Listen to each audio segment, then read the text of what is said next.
তোমরা কাউকে সাহাবায়ে কেরামের মর্যাদা হানি করতে দেখলে জানবে সে জিন্দেক।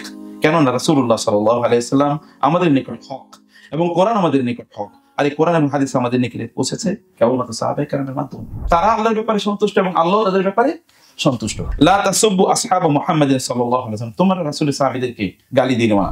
আসসালামু আলাইকুম ওয়া রাহমাতুল্লাহি ওয়া বারাকাতুহু। ইন্নাল হামদুলিল্লাহ ওয়াস সালাতু ওয়াস সালামু আলা রাসূলিল্লাহ ওয়া আলা আলিহি ওয়া আসহাবিহি ওয়া মান ওয়ালা, আম্মা বা'দু, ফাআউযু বিল্লাহি মিনাশ শাইতানির রাজীম। বিসমিল্লাহির রাহমানির রাহিম। মুহাম্মাদুর রাসূলুল্লাহ والذين معه أشداء على الكفار رحماء بينهم تراهم ركعا سجدا يبتغون فضلا من الله ورضوانا سيماهم في وجوههم من أثر السجود ذلك مثلهم في التوراة والإنجيل إلى آخر الآية. وقال النبي صلى الله عليه وسلم حب الأنصار من الإيمان وبغض الأنصار من النفاق. آمين. খুবই কৃতজ্ঞ আজকের এই অত্যন্ত গুরুত্বপূর্ণ সেমিনারের সম্মানিত আয়োজক আবু তাসমিয়া আহমেদ রফিক হাফিজাহুল্লাহ এর প্রতি এবং সিএন পাবলিকেশনস এর প্রতি যেই অসাধারণ গুরুত্বপূর্ণ এই টপিকে তিনি একটি সেমিনার কনফারেন্সের আয়োজন করেছেন। জাযাকুমুল্লাহু খায়রান আন্না ওয়া আনিল উম্মাহ। এবং আপনাদের কাছে কৃতজ্ঞতা যে আপনারা কষ্ট করে এই সেমিনারে অংশগ্রহণ করেছেন। আল্লাহ সুবহানাহু ওয়া তাআলা আপনাদেরকে উত্তম বিনিময় দান করুন, আল্লাহুম্মা আমিন। সাহাবায়ে কেরামের দ্বন্দ্ব বিবাদ আমাদের করণীয়।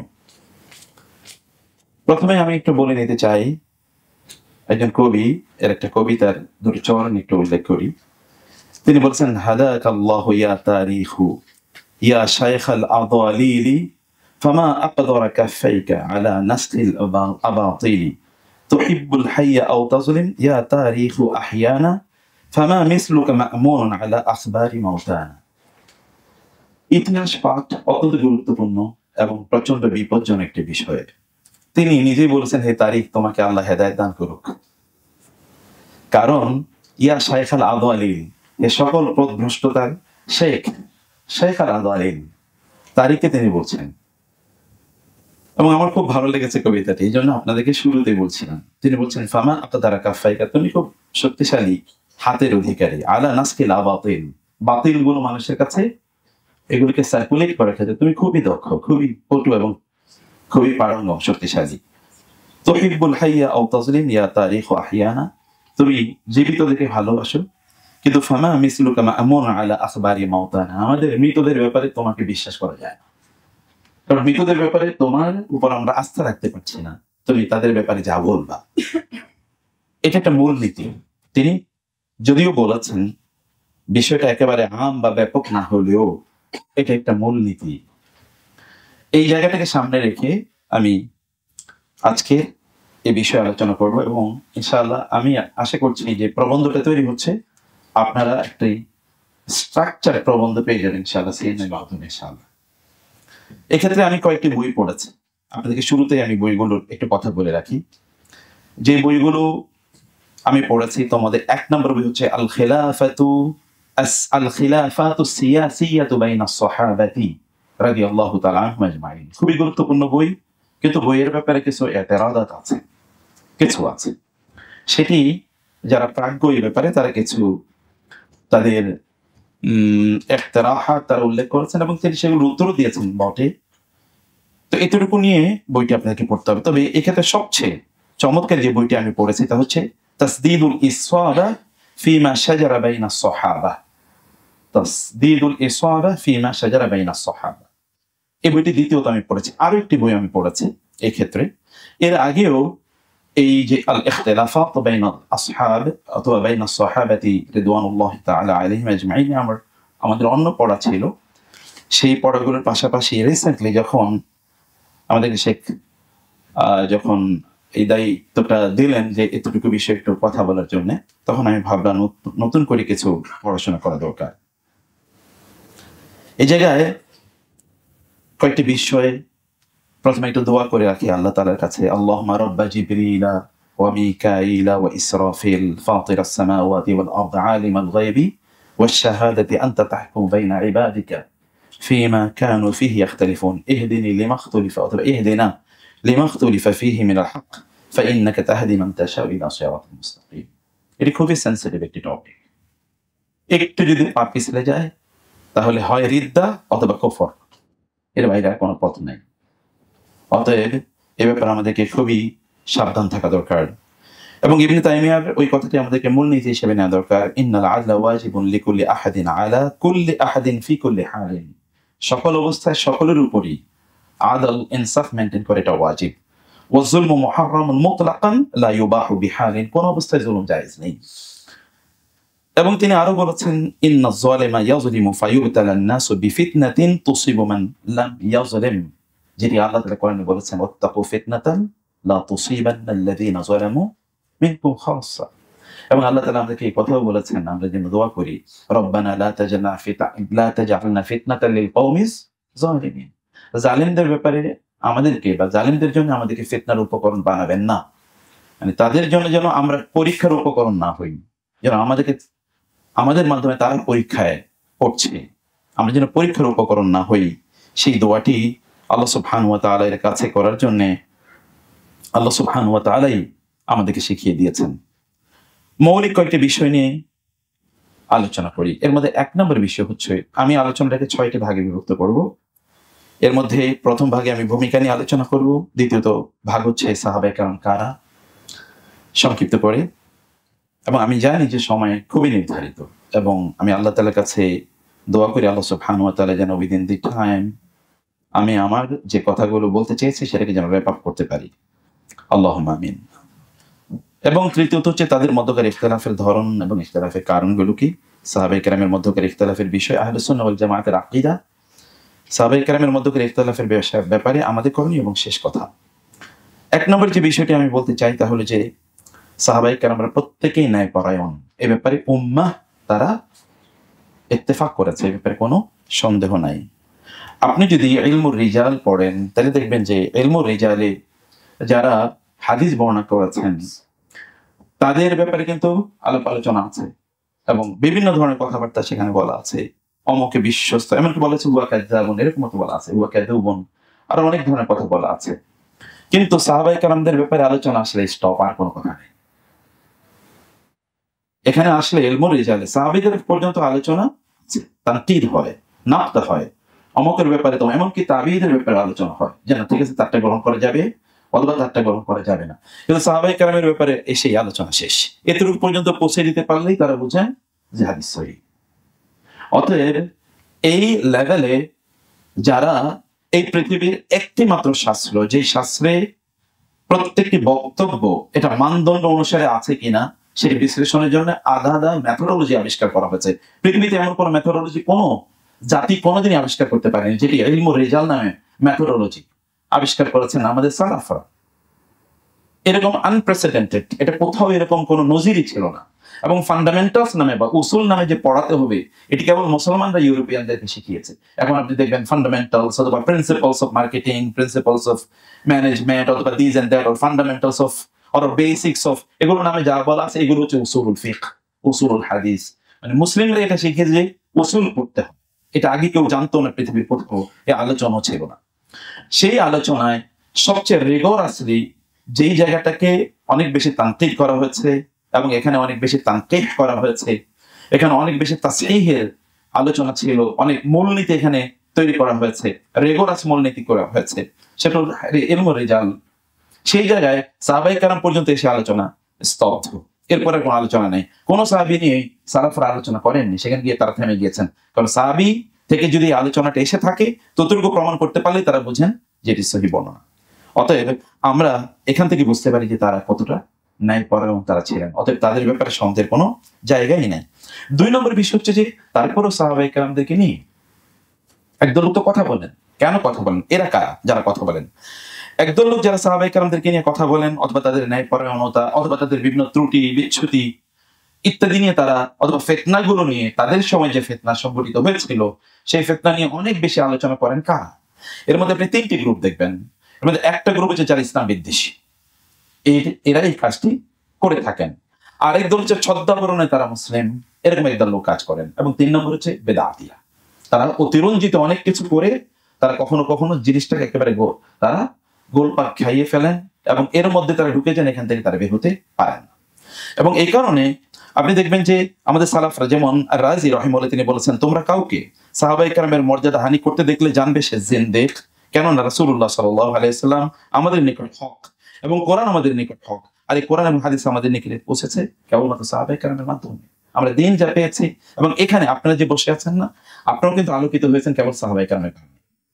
আপনার কাছে দিন পৌঁছেছে সাহাবায়ে কেরামের ওয়াসিতা হয়ে। যদি আপনারা সাহাবায়ে কেরাম না থাকতেন তাহলে আপনি দিন পেতেন না, কার মাধ্যমে দিন পেতেন? অতএব সাহাবায়ে কেরামের কাছে we are very much indebted to them, কারণ তাদের ভায়া মিডিয়া হয়ে তাদের মাধ্যমে বিশ্বস্ততার সাথে আমাদের কাছে দিন পৌঁছেছে, এবং বিশ্বস্ততার সাথে তারা আমাদের কাছে এদিন পৌঁছে দিয়েছেন। এই কারণে যদি কোনোভাবে সাহাবায়ে কেরামদের ব্যাপারে কোনো ধরনের কোয়েশ্চেন তৈরি করা যায়, যেমন এখন কোরআনিস্ট নামে, আমি তাদেরকে আহলে কোরআন বলি না, এই কারণে এটা আমার ব্যক্তিগত উসুল, এই জন্য, কারণ রাসূল সাল্লাল্লাহু আলাইহি ওয়াসাল্লাম শব্দের উল্লেখ করেছেন, ইন্না লিল্লাহি আলিনা মিনান নাস আহলুল্লাহ আহলুল কোরআন ওয়া খাসাতুহু। সেই কারণে আমি আহলুল কোরআন বলছি না, কিন্তু কোরআনিস্টরা যা করছে তারা তো সাহাবায়ে কেরামদেরকে প্রশ্নবিদ্ধ করছে। এবং সাহাবায়ে কেরামদের মধ্যে সবচেয়ে বেশি সহিহ হাদিস যারা বর্ণনা করেছেন, আবু হুরায়রা রাদিয়াল্লাহু তাআলা আনহু, আব্দুল্লাহ ইবনে আব্বাস রাদিয়াল্লাহু তাআলা আনহু, আয়েশা রাদিয়াল্লাহু তাআলা আনহা, তারাই কিন্তু তাদের অ্যাটাকের জায়গা। তো বুঝতে হবে কেন অ্যাটাকের জায়গা, কারণ সাহাবায়ে কেরামদেরকে যদি মধ্যখান থেকে অমিট করে দেওয়া যায় তাহলে ইসলামের কিছুই আপনি খুঁজে পাবেন না। ইসলামের 100 ভাগ, নট 99.99 ভাগ, 100 ভাগ সাহাবায়ে কেরামের মাধ্যমে এসেছে, 100 ভাগ। অতএব এর 1000 ভাগের 1 ভাগও অন্য কারোর মাধ্যমে খোঁজার কোনো সুযোগই নেই, তাদের মাধ্যমে আপনাকে পেতে হবে। সেই কারণে ইসলামকে যারা, ইসলামের বিরুদ্ধে যাদের শত্রুতা আছে বিভিন্ন ভাবে, কেউ জেনে অথবা কেউ না জেনে, তারা সাহাবায়ে কেরামদেরকে প্রশ্নের জায়গা তারা নিয়ে আসতে চান, এবং অনেকগুলো জায়গা, সেটি আমি একটু পরে আপনাদেরকে সে বিষয়টি বলছি। তার আগে বলছে সাহাবায়ে কেরাম কারা, এটা তো আপনি জানেন। সালাফগণ তারা সাহাবায়ে কেরামদের সংজ্ঞা দিতে গিয়ে বলেছেন কে সাহাবী। তারা বলেছেন এখানে 3টি শর্ত লাগবে। একটি শর্ত হচ্ছে রাসূলুল্লাহ সাল্লাল্লাহু আলাইহি ওয়াসাল্লামের প্রতি ঈমান আনতে হবে। 2 নম্বর হচ্ছে ঈমান অবস্থায় রাসূল সাল্লাল্লাহু আলাইহি ওয়াসাল্লামকে দেখতে হবে, এবং 3 নম্বর হচ্ছে ঈমানের অবস্থাটাকে মারা যেতে হবে। 3টি শর্ত তার লাগবে। এবং আপনারা জানেন, ঈমান অবস্থায় যদি রাসূলকে না দেখে তাহলে সে সাহাবী না, যেমন আবু জাহেল অথবা উতবা সাহেবা। আর যদি ঈমান অবস্থায় তার সাথে সাক্ষাৎ না হয় তাহলেও তিনি সাহাবী না, যেমন উওয়াইস আল কারনী, তিনি তো ঈমান অবস্থায় রাসূল সাল্লাল্লাহু আলাইহি ওয়াসাল্লামকে দেখেন নাই, রাসূল সাল্লাল্লাহু আলাইহি ওয়াসাল্লামকে তিনি দেখেন নাই, কারণ রাসূল সাল্লাল্লাহু আলাইহি ওয়াসাল্লামের ইন্তেকালের পর তিনি হজ করতে এসেছিলেন, তখন ওমর রাদিয়াল্লাহু তাআলার সাথে তার সাক্ষাৎ। ওমরকে রাসূল সাল্লাল্লাহু আলাইহি ওয়াসাল্লাম যে কথা বলেছেন, উওয়াইস আল কারনীকে পেলে তোমার জন্য তার কাছ থেকে একটু দোয়া চেয়ে নিও। তো উওয়াইস আল কারনী আসেননি, তিনি তার অঞ্চলে ছিলেন, কারণ তার মা এর চিকিৎসা করার জন্য তিনি থেকে গিয়েছিলেন। তিনি সাহাবী হতে পারতেন, কারণ রাসূলের সমসাময়িক, ওই সময় তিনি ঈমান এনেছেন, কিন্তু রাসূলকে তিনি দেখেননি।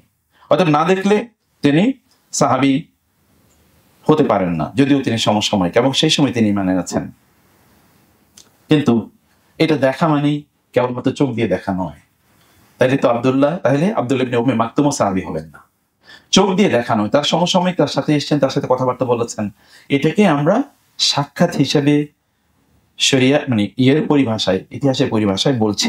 এবং তৃতীয়ত হচ্ছে আল মাউতু আলাল ইসলাম, ইসলামের উপর তাকে মারা যেতে হবে, কারণ অনেকেই তারা ইসলাম গ্রহণ করেছেন কিন্তু তারা তো ইসলামের উপর মারা যাননি, যেমন অনেকে মুরতাদ হয়ে গিয়েছেন।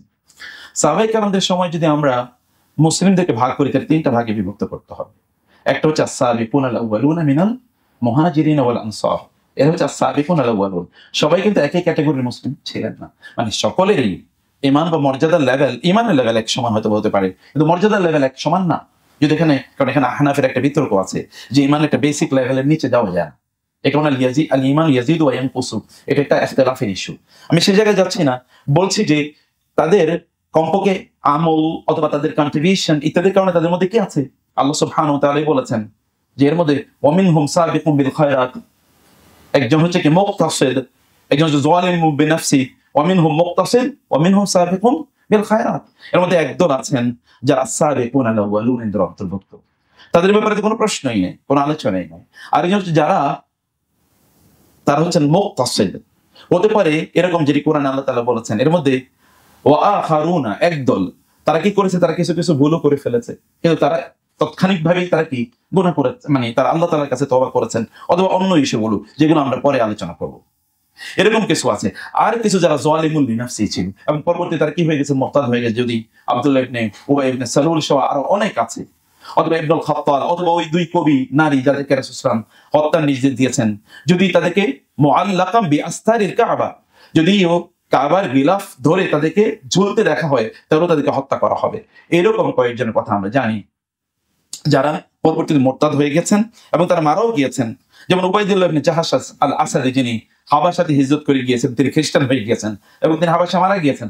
অতএব তারা রাসূলকে দেখে ইসলাম গ্রহণ করেছেন, তার সাথে সাক্ষাৎ হয়েছে, কিন্তু ইসলামের উপর তার মৃত্যু হয়নি, সেই কারণে তিনি সাহাবীদের অন্তর্ভুক্ত হবেন না। কিন্তু মধ্যখানে একটু ফিকহি মাসালা বলে রাখি, কেউ যদি এমন হয় যে তিনি মুরতাদ হয়ে গেছেন কিন্তু আবার তিনি কি আবার দিনে ফিরে এসেছেন, তাহলে তিনি সাহাবী থেকে তিনি বঞ্চিত হবেন না, মানে ওই মর্যাদা তিনি পেয়ে যাবেন। এটা মূলনীতি।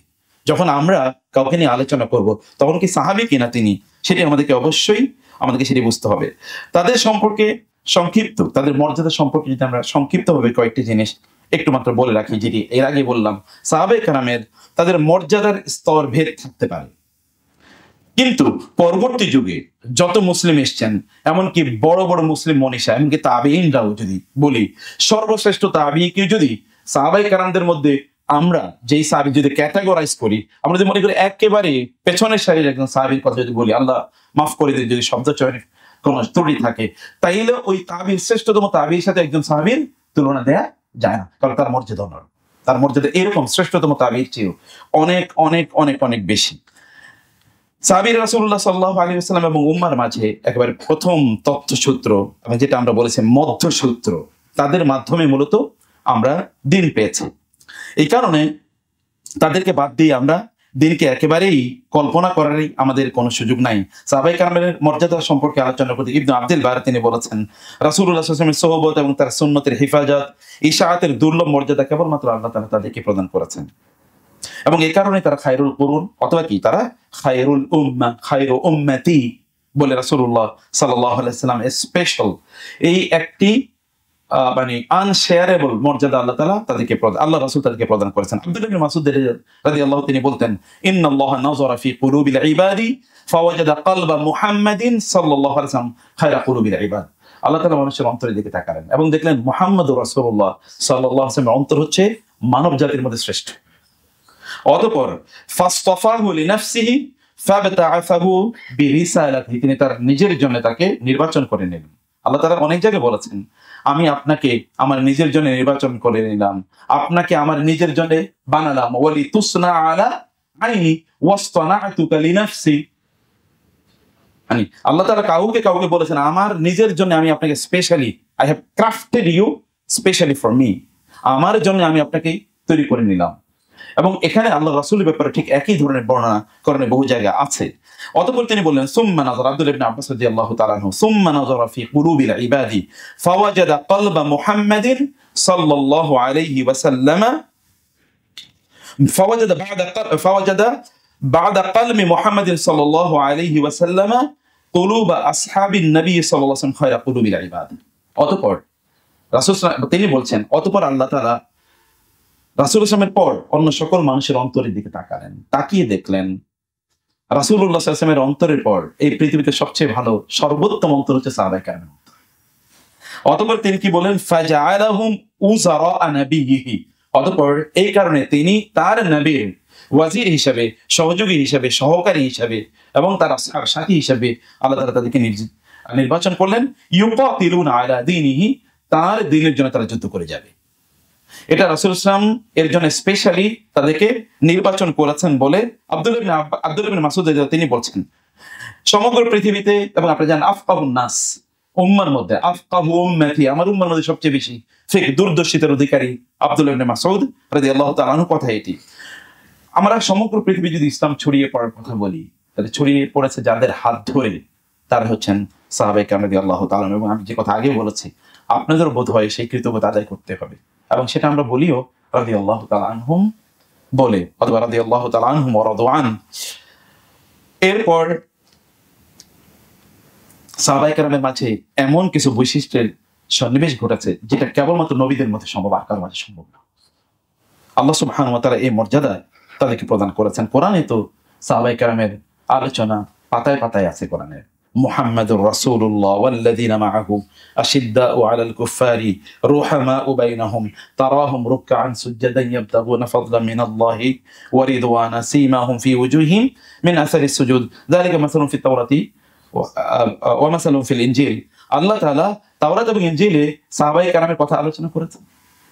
তাওরাত এবং ইনজিলে সাহাবীদের কথা আলোচনা করেছেন। আমি তাফসীর ইবনে কাসির পড়ছিলাম, সেখানে আমি দেখলাম এই আলোচনার প্রেক্ষাপটে কোন একটি জায়গায় গিয়ে তিনি বলেছেন যে তাওরাতে লেখা ছিল কুলুবুহুম আনাজিদুহুম, মানে অন্যান্য নবী রাসূলদের জন্য আল্লাহ তাআলা পাঠিয়েছেন কি আসমানি কিতাব, এবং সেটা বই আকারে পাঠিয়েছেন কাষ্ঠফলকে বা অন্যান্য ভাষায়। কিন্তু মুহাম্মদ সাল্লাল্লাহু আলাইহি ওয়াসাল্লামের জন্য আল্লাহ তাআলা বই পাঠান নাই, তিনি পাঠিয়েছেন কোরআন। কোরআন হচ্ছে to be recited and read, এবং সেটা প্রিজার্ভ আছে কোথায়? সাহাবায়ে কেরামের অন্তরে। কুলুবুহুম আনাজিদুহুম, সাহাবায়ে কেরামের অন্তরটাকে আল্লাহ তাআলা ইনজিল বানিয়ে দিয়েছেন। অর্থাৎ তাদের অন্তরে কি ওই অন্যান্য ধর্মগ্রন্থ যেমনি ভাবে ওদের লিখিত পড়তে হতো, এখন ইহুদিদের যদি ইউটিউবে সার্চ দেন তাহলে দেখবেন যে ইহুদির আবাইরা তারা কিন্তু ওইখানে তাদের বই পড়ে, বিশাল বিশাল বই, এবং এগুলো পুরোটাই হচ্ছে কেবলমাত্র ল, আইন, ফিকহ, আমাদের যেরকম ফিকহ ছাড়া কিছু না। ওগুলোকে তারা মনে করছে কি তালমুদ, মানে ওটাকে তারা তাওরাত মনে করে পড়ে, ওটা আসলে আমাদের ফিকহের বইয়ের মতো আর কি, বিশাল। ওগুলো তারা পড়ছে এবং ওগুলোকে তারা শুরু করে পড়ছে। আর রাসূল ইসলামকে আল্লাহ তাআলা যে কোরআন দিলেন, এটা সাহাবায়ে কেরামের অন্তরে আল্লাহ তাআলা ঢুকিয়ে দিলেন। যিনি তার রাসূলের ব্যাপারে তিনি বলেছেন যে আপনি লা তুহাররিক বিহি লিসানাকা লিতা'জালা বি ইন্না আলাইনা জামাআহু ওয়া কুরআনা ফাইদা ক্রাআনাহু ফাত্তাবি' কুরআনা সুম্মা ইন্না আলাইনা বায়ানা। আমি আপনার অন্তরে এটা ঢুকিয়ে দেব, আপনি কোনো টেনশন করার দরকার নাই। এটা নিয়ে আপনার তো জিহ্বাকে এত নাড়াচাড়া করার দরকার নাই, এটা আমার দায়িত্ব, দিস ইজ মাই রেসপন্সিবিলিটি। শুধু তাই না, বায়ান করার রেসপন্সিবিলিটিও আমার, দায়িত্ব আমার। আল্লাহ তাআলা সেই দায়িত্ব নিলেন। ওয়াসাবিকুন লাওয়ানুনা মিনাল মুহাজিরিন ওয়াল আনসার ওয়াল্লাযীনা তাবাউহুম বিইহসান রাদিয়াল্লাহু আনহুম ওয়া রাদু আন। একটি জাতির ব্যাপারে আল্লাহ তাআলা বলেছেন আল্লাহ তাদের ব্যাপারে, তারা আল্লাহর ব্যাপারে সন্তুষ্ট এবং আল্লাহ তাদের ব্যাপারে সন্তুষ্ট। আপনি দাবি করতে পারেন যে আপনি আল্লাহর ব্যাপারে সন্তুষ্ট, এটা দাবি করতে পারেন আপনি যে আল্লাহ আমি তোমার ব্যাপারে সবকিছু নিয়ে সন্তুষ্ট। আপনি কি কোনোদিন দাবি করতে পারবেন আল্লাহ আপনার ব্যাপারে সন্তুষ্ট? এটা কোনোদিন দাবি করতে পারবেন না, বিকজ এর জন্য কি লাগবে? ওহী লাগবে, আদারওয়াইজ তার কোনো পথ নাই। কিন্তু আল্লাহ রাসূল এর সাহাবীদের ব্যাপারে আল্লাহ বলেছেন ওয়ারাদু, মানে রাদিয়াল্লাহু আনহু, আগে তিনি বলেছেন রাদিয়াল্লাহ, এরপরে ওয়ারাদু আন, তারপরে তারা সন্তুষ্টির কথা আল্লাহ তাআলা বলেছেন। আল্লাহর সার্টিফিকেশন আগে তাদের ব্যাপারে, যে তারা আমার ব্যাপারে কি, আমি তাদের ব্যাপারে সন্তুষ্ট। এটি আল্লাহ সুবহানাহু ওয়া তাআলা জানিয়ে দিয়েছেন, লাকাদ রাদিয়াল্লাহু আনিল মুমিনিনা ইয ইউবাইয়ুনাকা তাহতা আশ-শাজারাতি। সেই আয়াতনা, সেই জিনিস আপনি জানেন রাসূলুল্লাহ সাল্লাল্লাহু আলাইহি ওয়াসাল্লাম। এবং এখানে আরো অনেক কোরআন আয়াত আছে, লা ইয়াস্তাউই মিনকুম মান আনফাকা মিন ক্বাবলিল ফাতহি ওয়া কাতাল উলাইকা আ'যামু দারাজাতান মিনাল্লাযীনা আনফাকু মিন বা'দু ওয়া কাতালু ওয়া কুল্লান ওয়াদাল্লাহুল হুসনা। কেউ ফাতে মাক্কার আগে ঈমান আনুক, ফাতে মাক্কার পরে আনুক, ফাতে মাক্কার আগে অনেক দান বা সাদাকা করুক, পরে দান সাদাকা করুক, এতে তাদের মর্যাদা তারতম্য হতে পারে, কিন্তু প্রত্যেকে আল্লাহ সুবহানাহু ওয়া তাআলা হুসনা, মানে কি ওয়াসাদ্দাকা বিল হুসনা, অর্থাৎ জান্নাত এর ওয়াদা আল্লাহ তাআলা দিয়েছেন। ওয়া কুল্লান ওয়াদাল্লাহুল হুসনা, আল্লাহ তাআলা তাদের প্রত্যেকে জান্নাতের ওয়াদা দিয়েছেন, আল্লাহ সুবহানাহু ওয়া তাআলা বলছেন। এবং সহিহাইনে যদি আপনি দেখেন, রাসূলুল্লাহ সাল্লাল্লাহু আলাইহি ওয়াসাল্লাম আবু সাঈদ আল-খুদরি রাদিয়াল্লাহু তাআলা বর্ণনা করছেন, লা তাসুবু আসহাবি ফালাউ আন্না আহাদাকুম আনফাকা মিসলা উহুদিন যাহাবান মা বালাগা মুদ্দা আহাদিহিম ওয়ালা নাসিফাহু। রাসূলুল্লাহ সাল্লাল্লাহু আলাইহি ওয়াসাল্লাম বললেন, তোমরা আমার সাহাবীদেরকে গালিগালাজ করো না। তোমাদের কেউ যদি উহুদ পাহাড়ের পরিমাণ স্বর্ণ অথবা তার অর্ধেকও কেউ যদি ব্যয় করতে চায়, তাইলেও তারা সাহাবীদের ধারে কাছে উপস্থিত পারবে। অতএব তাদের দান অনেক, ওই সহিহ হাদিস আছে আপনি জানেন, 1 দিরহাম কখনো কখনো 1 লক্ষ দিরহামের দানের সমান, কখনো কখনো 1 দিরহাম 1 লক্ষ দিরহামের দানের সমান। ইউসিরুনা আলা আনফুসিহিম ওয়ালাউ কানা বিহিম খাসাসা। পৃথিবীতে একটাই জাতি, নিজেদের পেটে কিছু নাই, কিন্তু তারপরে অন্যদিকে তারা প্রাধান্য দেয়। আমরা এখন যে পৃথিবীতে বসবাস করছি, এই পৃথিবীতে সাহাবায়ে কেরামদের সাথে একজনের সাথে আরেকজনের দেখা সাক্ষাৎ হতো এরকম যে, ধরেন রাস্তায় দেখা হয়েছে, আসসালামু আলাইকুম, ওয়ালাইকুম আসসালাম, কেমন আছেন? ভালো আছি, ব্যাস, আলোচনা নেই, শেষ, দুজন চলে গেছেন, মনে হয় অ্যাজ ইফ কেউ কাউকে চেনেন না। কিন্তু কিছুক্ষণ পরে সন্ধ্যায় তিনি এসে বললেন, ভাই আমার 10,000 দিরহাম লাগবে। ঠিক আছে, দাঁড়াও এখন দিয়ে দিচ্ছি। কথা হয়েছে কতক্ষণ? কথা হয়েছে অ্যাজ ইফ কেউ কাউকে চেনে নাই। কিন্তু আমরা দেখবেন যে বন্ধুরা ঘন্টার পর ঘন্টা 3, 4, 5 ঘন্টা চুটি আড্ডা দিচ্ছি, মনে হচ্ছে না একজন আরেকজনের জন্য জীবন দিয়ে দিব। ভাই আজকে বাসায় খাবার নাই, একটু কয়টা টাকা দেবা? আল্লাহর কসম টাকা নাই। এটা হচ্ছে আমাদের চরিত্র। বন্ধুত্বের একেবারে সীমা অতিক্রম করে বন্ধুত্ব দেখাচ্ছি। কিন্তু আসলে বন্ধুত্ব নাই। কিন্তু তাদের অবস্থা দেখেন, তারা কি আল্লাহ বলছেন, আল্লাহ টেস্টিফাই করছেন, ওয়ালাউ কানা বিহিম খাসাসা। খাসাসা কিন্তু এটা সাধারণ দারিদ্র না, দুর্ভিক্ষ না, এটা কিন্তু দুর্ভিক্ষের চরম লেভেল। এই অবস্থায় তারা অন্যকে প্রাধান্য দেন, এবং সেই প্রাধান্য নজির তোমাদের কাছে আছে, অসংখ্য নজির ইতিহাসের পাতায় পাতায় আছে। আহমদ ইবনে হাম্বল রাহিমাহুল্লাহ তিনি তার মুসনাদে সাহাবায়ে কেরামের ফজিলত বর্ণনা করতে গিয়ে তিনি বলেছেন, রাসূল সাল্লাল্লাহু আলাইহি ওয়াসাল্লাম বলেছেন, লা তাসুবু আসহাবা মুহাম্মাদিন সাল্লাল্লাহু আলাইহি। আব্দুল্লাহ ইবনে উমর রাদিয়াল্লাহু তাআলা তিনি বলছেন, লা তাসুবু আসহাবা মুহাম্মাদিন সাল্লাল্লাহু আলাইহি ওয়াসাল্লাম, তোমরা রাসূলের সাহাবীদেরকে গালি দিও না। ফালা মাকামা আহাদিহিম সাআতুন খায়রাম মিন ইবাদাতি আহাদিকুম 40 সানা। তাদের এক মুহূর্ত তোমাদের প্রত্যেকের 40 বছরের ইবাদতের চেয়ে বেশি মর্যাদাবান আল্লাহর কাছে। আব্দুল্লাহ ইবনে ওমর রাদিয়াল্লাহু তাআলা আনহুমা তিনি বলছেন। আর সহিহাইন হাদিস, সহিহ মুসলিম এবং বুখারীতে দুই হাদিস আছে, লা ইউহিব্বুহুম ইল্লা মুমিনুন ওয়া লা ইয়াবগাদুহুম ইল্লা মুনাফিকুন ওয়া লা ইউবগিদুহুম ইল্লা মুনাফিকুন। তাদেরকে কেবল ভালোবাসতে পারে মুমিন ছাড়া কেউ তাদেরকে ভালোবাসতে পারে না। আর তাদেরকে অপছন্দ করে কারা? তাদেরকে ঘৃণা করে কেবলমাত্র মুনাফিক। এটা রাসূলুল্লাহ সাল্লাল্লাহু আলাইহি ওয়াসাল্লাম বলেছেন, এবং সহিহ বুখারী এবং সহিহ মুসলিমের হাদিস। মান আহাব্বাহুম আহাব্বাহুল্লাহ ওয়া মান আবগাদাহুম আবগাদাহুল্লাহ। কেউ তাদেরকে ভালোবাসলে আল্লাহ তাদেরকে রেজাল্টেন্টলি ভালোবাসেন, কেউ তাদেরকে অপছন্দ করলে আল্লাহ তাআলা তাদেরকে অপছন্দ করেন। সহিহ মুসলিম এবং বুখারীতে ওই হাদিসটি বিখ্যাত, যেটি আমরা প্রতি জুমায় শুনি, খায়রুল কুরুনি কারনি অথবা খায়রুন নাসি কারনি। এরপর রাসূল সাল্লাল্লাহু আলাইহি ওয়াসাল্লাম বলেছেন, তিনি টেস্টিফাই করছেন, আমার জাতি হচ্ছে শ্রেষ্ঠতম জাতি। এখন আমাদের লোকেরা তো বলে, অন্যরা পেয়েছে স্বর্ণের খনি, আমি পেয়েছি চোরের খনি, আছে কিনা? কিন্তু আল্লাহ রাসূল সাল্লাল্লাহু আলাইহি ওয়াসাল্লাম বলেছেন, আমার জাতি শ্রেষ্ঠ। পৃথিবীতে কোনো মানুষ এই কথা বলেছে? আপনি আজকে ইতিহাস পড়েন এবং একজনকে উপস্থাপন করেন যিনি বলেছেন আমার জাতি শ্রেষ্ঠ জাতি। পৃথিবীর কারো পক্ষে এটা বলা সম্ভব হয়নি, কেবল একজনই এই কথা বলতে পেরেছেন। এবং সেই কথাটি আমি বলছি এখন, কেন, কিভাবে রাসূলুল্লাহ সাল্লাল্লাহু আলাইহি ওয়াসাল্লাম এই কথাটি তিনি কিভাবে বলতে পারলেন? রাসূলুল্লাহ সাল্লাল্লাহু আলাইহি ওয়াসাল্লামকে আল্লাহ সুবহানাহু ওয়া তাআলা এই মর্যাদা দিয়েছেন, কারণ রাসূলুল্লাহ সাল্লাল্লাহু আলাইহি ওয়াসাল্লাম তিনি সত্যিকার অর্থেই মানুষ তৈরি। তো পৃথিবীতে সবচেয়ে কঠিন কাজ, তাই না? মানুষ তৈরির উপর এর চেয়ে কঠিন কোন কাজ আছে? এবং এই কারণে সালফে সালেহ, এই বিষয়ে আমি অনেক রেফারেন্সেস আমি এটা আপনাদেরকে পরে দিয়ে দিব, যে সালফে সালেহ তারা বলেছেন যে রাসূলুল্লাহ সাল্লাল্লাহু আলাইহি ওয়াসাল্লাম এর সাহাবায়ে কেরামরা হচ্ছেন রাসূলুল্লাহ সাল্লাল্লাহু আলাইহি ওয়াসাল্লাম এর জন্য অন্যতম প্রধান মর্যাদা। লাউলাম তাকুন লি মুহাম্মাদিন সাল্লাল্লাহু আলাইহি ওয়াসাল্লাম মুআজিজাতুন গায়রা আসহাবিহি লাকাফাতু। যদি রাসূল সাল্লামের সাহাবীরা ছাড়া তার আর কোনো মর্যাদা থাকতো না থাকতো, তাহলে সাহাবীরাই তার জন্য মর্যাদা হিসেবে যথেষ্ট ছিল। তার জন্য সাহাবীরাই মর্যাদা হিসেবে যথেষ্ট ছিল। একজন মানুষ তৈরি করা এটা কত কঠিন আপনি দেখেন। আপনি তো দেখেছেন, নন পলিটিক্যাল আলোচনা করছি, কেউ একজন বলেছে তার পিয়ন হচ্ছে 400 কোটি টাকার মালিক হয়ে গেছে। কিন্তু আল্লাহ রাসূল সাল্লাল্লাহু আলাইহি ওয়াসাল্লামের পিয়নরা তার কি অবস্থা ছিল বলেন তো? তার পিয়নরা মানুষ তৈরি করে কি এত সহজ কাজ? মানুষ তৈরি করা এত সহজ কাজ না, কিন্তু রাসূল সাল্লাল্লাহু আলাইহি ওয়াসাল্লাম কিন্তু তা করেছেন। অতএব এই কারণে এরকম অসংখ্য বর্ণনা আছে যে তিনি এক একজন, আপনি কেবল আবু বকরের কথা কেন বলবেন? আপনি ইকরামা যিনি 8ম হিজরিতে ইসলাম গ্রহণ করেছেন, তার অবস্থাটা কি? ইসলাম গ্রহণ করার পরে তিনি বললেন যে আমি সাক্ষ্য দিচ্ছি আপনি আল্লাহর রাসূল, আপনি সত্য, এবং আমি সাক্ষ্য দিচ্ছি ইয়া রাসূলুল্লাহ, ইতিপূর্বে ইসলাম গ্রহণের পূর্বে আমি ইসলামের বিরুদ্ধে যতগুলো যুদ্ধ করেছি, এখন থেকে আমি ইসলামের পক্ষে তার চেয়ে দ্বিগুণ যুদ্ধ। ইসলাম গ্রহণের পূর্বে ইসলামের বিপক্ষে আমি যত টাকা ব্যয় করেছি, এখন থেকে ইসলামের পক্ষে আমি তার চেয়ে দ্বিগুণ টাকা ব্যয় করব। ইয়া রাসূলুল্লাহ, ইসলাম গ্রহণের পূর্বে ইসলামের বিপক্ষে যতটুকু সময় ব্যয় করেছি, এখন থেকে ইসলামের পক্ষে তার চেয়ে দ্বিগুণ সময় ব্যয় করব। একজন মানুষের মধ্যে এই ট্রান্সফরমেশন কেমনি হয় আমি জানি না, এটা কিভাবে সম্ভব? ইকরামা তো এই ফাতে মাক্কা পর্যন্ত তিনি কি সেখানকার মুশরিকদের তিনি প্রধান, তার বাবার পরে তিনি লিডার। এবং এখানে ফাতে মাক্কা রেজিস্ট্যান্স যারা তৈরি করেন তোমাদের ইকরামাই তৈরি করেছেন মূলত, কারণ আর কেউ নাই। তার বন্ধু তো খালেদ এর আগে মুসলিম হয়ে গিয়েছেন, রেজিস্ট্যান্স কেবল তিনি তৈরি করেছেন, এবং তার কারণে কয়েকজন মুসলিম শহীদ হলেন। রাসূল তার ব্যাপারে ঘোষণা করেছেন তাকে আস্তারুল কাবাতে মুআল্লাক হিসেবে পাওয়া গেলেও তাকে হত্যা করা হবে। তিনি চলে গেলেন ইয়েমেনের দিকে, তার স্ত্রী উম্মে হাকিম তাকে ডেকে নিয়ে আসলেন এবং বললেন যে রাসূল সাল্লাল্লাহু তাকে আপনাকে নিরাপত্তা দিয়েছেন। এরপরে তার ট্রান্সফরমেশন বেশি কথা তো হয় নাই। উম্মে হাবিবা হিন্দ রাদিয়াল্লাহু তাআলা আনহা, তার কথা চিন্তা করে দেখেন, 8ম হিজরিতে তো তিনি ফাতে মাক্কায় তিনি মুসলমান হন এবং তিনি নেকাব পরে রাসূলের কাছে আসেন। রাসূল তার কথা শুনে বলেন, আনতে হিন্দা, আপনি হিন্দা? বলে হ্যাঁ আমি হিন্দা। এবং রাসূল যখন তাকে প্রশ্ন করেছেন আপনি এই করেন এবং আপনি বলবেন যে আপনারা আমার সাথে এই বায়াত করেন যে আপনারা আর কোনো মানে নারীরা বায়াত করার ক্ষেত্রে পাঁচটা জিনিসের বায়াত করে, ওয়ালা ইয়াকতুলনা আওলাদাহুন্না, যে তারা তাদের সন্তানকে হত্যা করবেন। আপনারা বলেন যে আপনার কোনো সন্তানকে হত্যা করবেন না। তিনি কি উত্তর দিয়েছিলেন? হত্যা করবো কিভাবে? আমরা ওদেরকে ছোটবেলা লালন পালন করি, আর আপনি তো তাদেরকে যুদ্ধের ময়দানে হত্যা করে ফেলেন।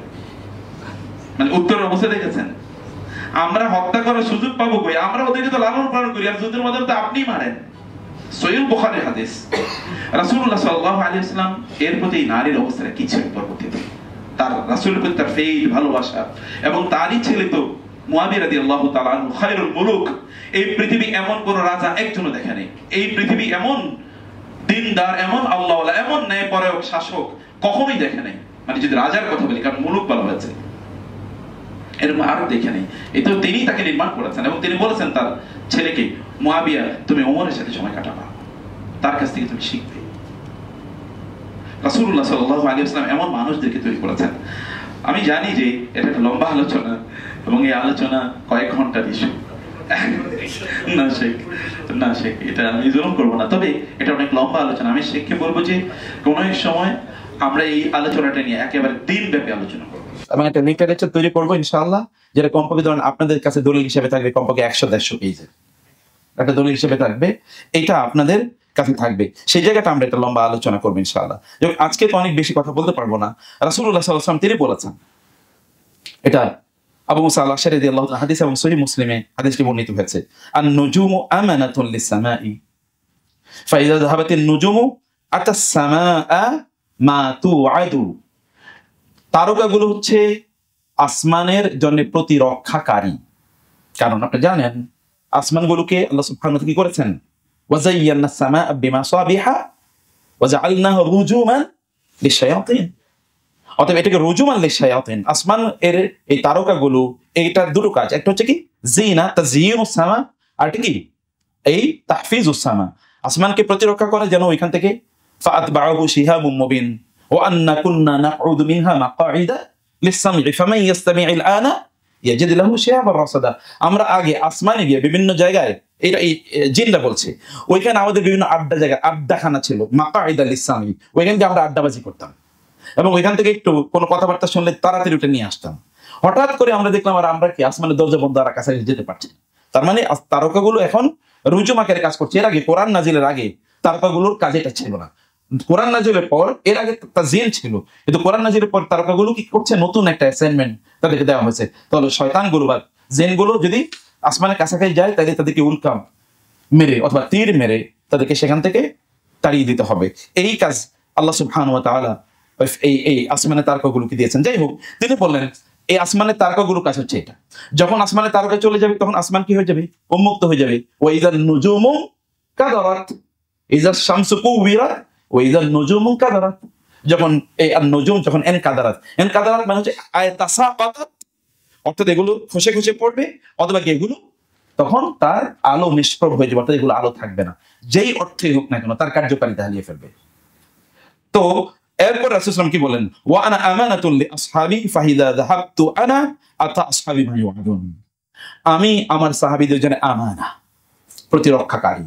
আমি যখন চলে যাব তাহলে সাহাবীদের যা ঘটার তা ঘটবে, এবং কি ঘটবে সেটা রাসূল সাল্লাল্লাহু আলাইহি ওয়াসাল্লাম আগেই প্রেডিকশন, মানে তিনি এর মধ্যে আগেই বলে গিয়েছেন, ও আসহাবি আমানাতুল লি উম্মতি, আর আমার উম্মার জন্য আমানা হলো আমার সাহাবীরা, প্রতিরক্ষাকারী। ফাইদা যাহাবা আসহাবি আতা উম্মতি মা ইউআদুন, আমার সাহাবীরা চলে গেলে উম্মার বহুত বিপর্যয়। এবং এই জন্য আমরা আক্ষেপ করি, বলি কখনো কখনো আল্লাহর কাছে, আল্লাহ আমাদের জন্য একটা ওমর থাকলে যথেষ্ট ছিল, আর কিছু। অথবা একজন যদি সাহাবীদের মতো একজন ইমানদার মানুষ যদি আমাদের থাকতো, তাহলে তো হয়তো আমরা এত যন্ত্রণায় আমরা পড়তে হতো না। সাহাবায়ে কেরাম আমাদের জন্য একটা আমানা ছিল, এটা যেহেতু সহিহ মুসলিমের হাদিস, আপনি বুঝতেই পারছেন। সাহাবায়ে কেরামরা দুই দিক থেকে আমানা। একদিকে হচ্ছে তাদের উপস্থিতিতে মুসলিমদের কখনো কি হয় নাই, পরাজয় হয় না, বিপর্যয় হয় না। যেমন সিফিন নিয়ে আমরা তো আলোচনা করার সুযোগ পাবো না। আমরা শুনেছি হাজার হাজার সাহাবী মারা গিয়েছেন। আমি যে বইটির কথা আপনাদেরকে বলেছি, তাসদীদ আল ইসাবা ফি তাসদীদ আল ইসাবা ফি মা শাজারা বাইনা সাহাবা, এই বইটি আপনারা পড়বেন। বইয়ের লেখক তিনি চ্যালেঞ্জ করে বলেছেন অসংখ্য উদ্ধৃতি দিয়ে, যে ওইখানে সিফিনের যুদ্ধে অংশগ্রহণ করেছেন তো সর্বোচ্চ 30 জন সাহাবী, তাহলে হাজার হাজার মারা যায় কোত্থেকে? তিনি বলেছেন সেখানে যদি অংশগ্রহণ করেই সেখানে, তাহলে এরকম অংশগ্রহণ করেছিল, তাহলে হাজার হাজার সেখানে মারা যায় কোত্থেকে? বা জামালের যুদ্ধের কথা তিনি আলোচনা করেছেন। এই আলোচনাগুলো একটা লম্বা আলোচনা, সেটি আমরা হয়তো এখন করতে পারবো না। সাহাবায়ে কেরামদের ব্যাপারে আহলে সুন্নাহ ওয়াল জামাতের আকীদার মৌলিক পয়েন্টে আমি একটু চলে আসি। সাহাবীদেরকে আল্লাহ সুবহানাহু ওয়া তাআলা ভালোবাসতে হবে। দ্রুত আমি যাই। ইবনে তাইমিয়া রাহিমাহুল্লাহ তিনি বলেছেন, যে ব্যক্তি বিজ্ঞ সচেতনতার সাথে তাদের সিরা দেখেন, তাদেরকে যে সম্মান এবং মর্যাদা দান করেছেন আল্লাহ তাআলা তা অবলোকন করেন, তাহলে তিনি নিশ্চিতভাবে জানতে পারবেন যে নবী রাসূলদের পরেই তারাই সর্বোত্তম সৃষ্টি, তাদের মতো পূর্বে কেউ ছিল না, পরবর্তীতেও কেউ আসবে না। এই উম্মতের মধ্যে তারাই শ্রেষ্ঠ এবং সর্বোত্তম, যে উম্মতকে আল্লাহ সুবহানাহু ওয়া তাআলা সমস্ত উম্মতের মধ্যে শ্রেষ্ঠত্ব দান করেছেন। অতএব এই উম্মাহ শ্রেষ্ঠ উম্মাহ, কুনতুম খায়রা উম্মাতিন, এর মধ্যে শ্রেষ্ঠ হচ্ছে কারা? সাহাবায়ে কেরাম রাদিয়াল্লাহু তাআলা আনহুম আজমাইন। তাদের ব্যাপারে এই আকীদা আমাদের থাকতে হবে, এর ব্যাপারে কোনো অন্যথা নেই, ইরেসপেক্টিভলি। অর্থাৎ এই ব্যাপারে অমুকের ব্যাপারে আমি এই ধারণা পোষণ করি, তমুকের ব্যাপারে না।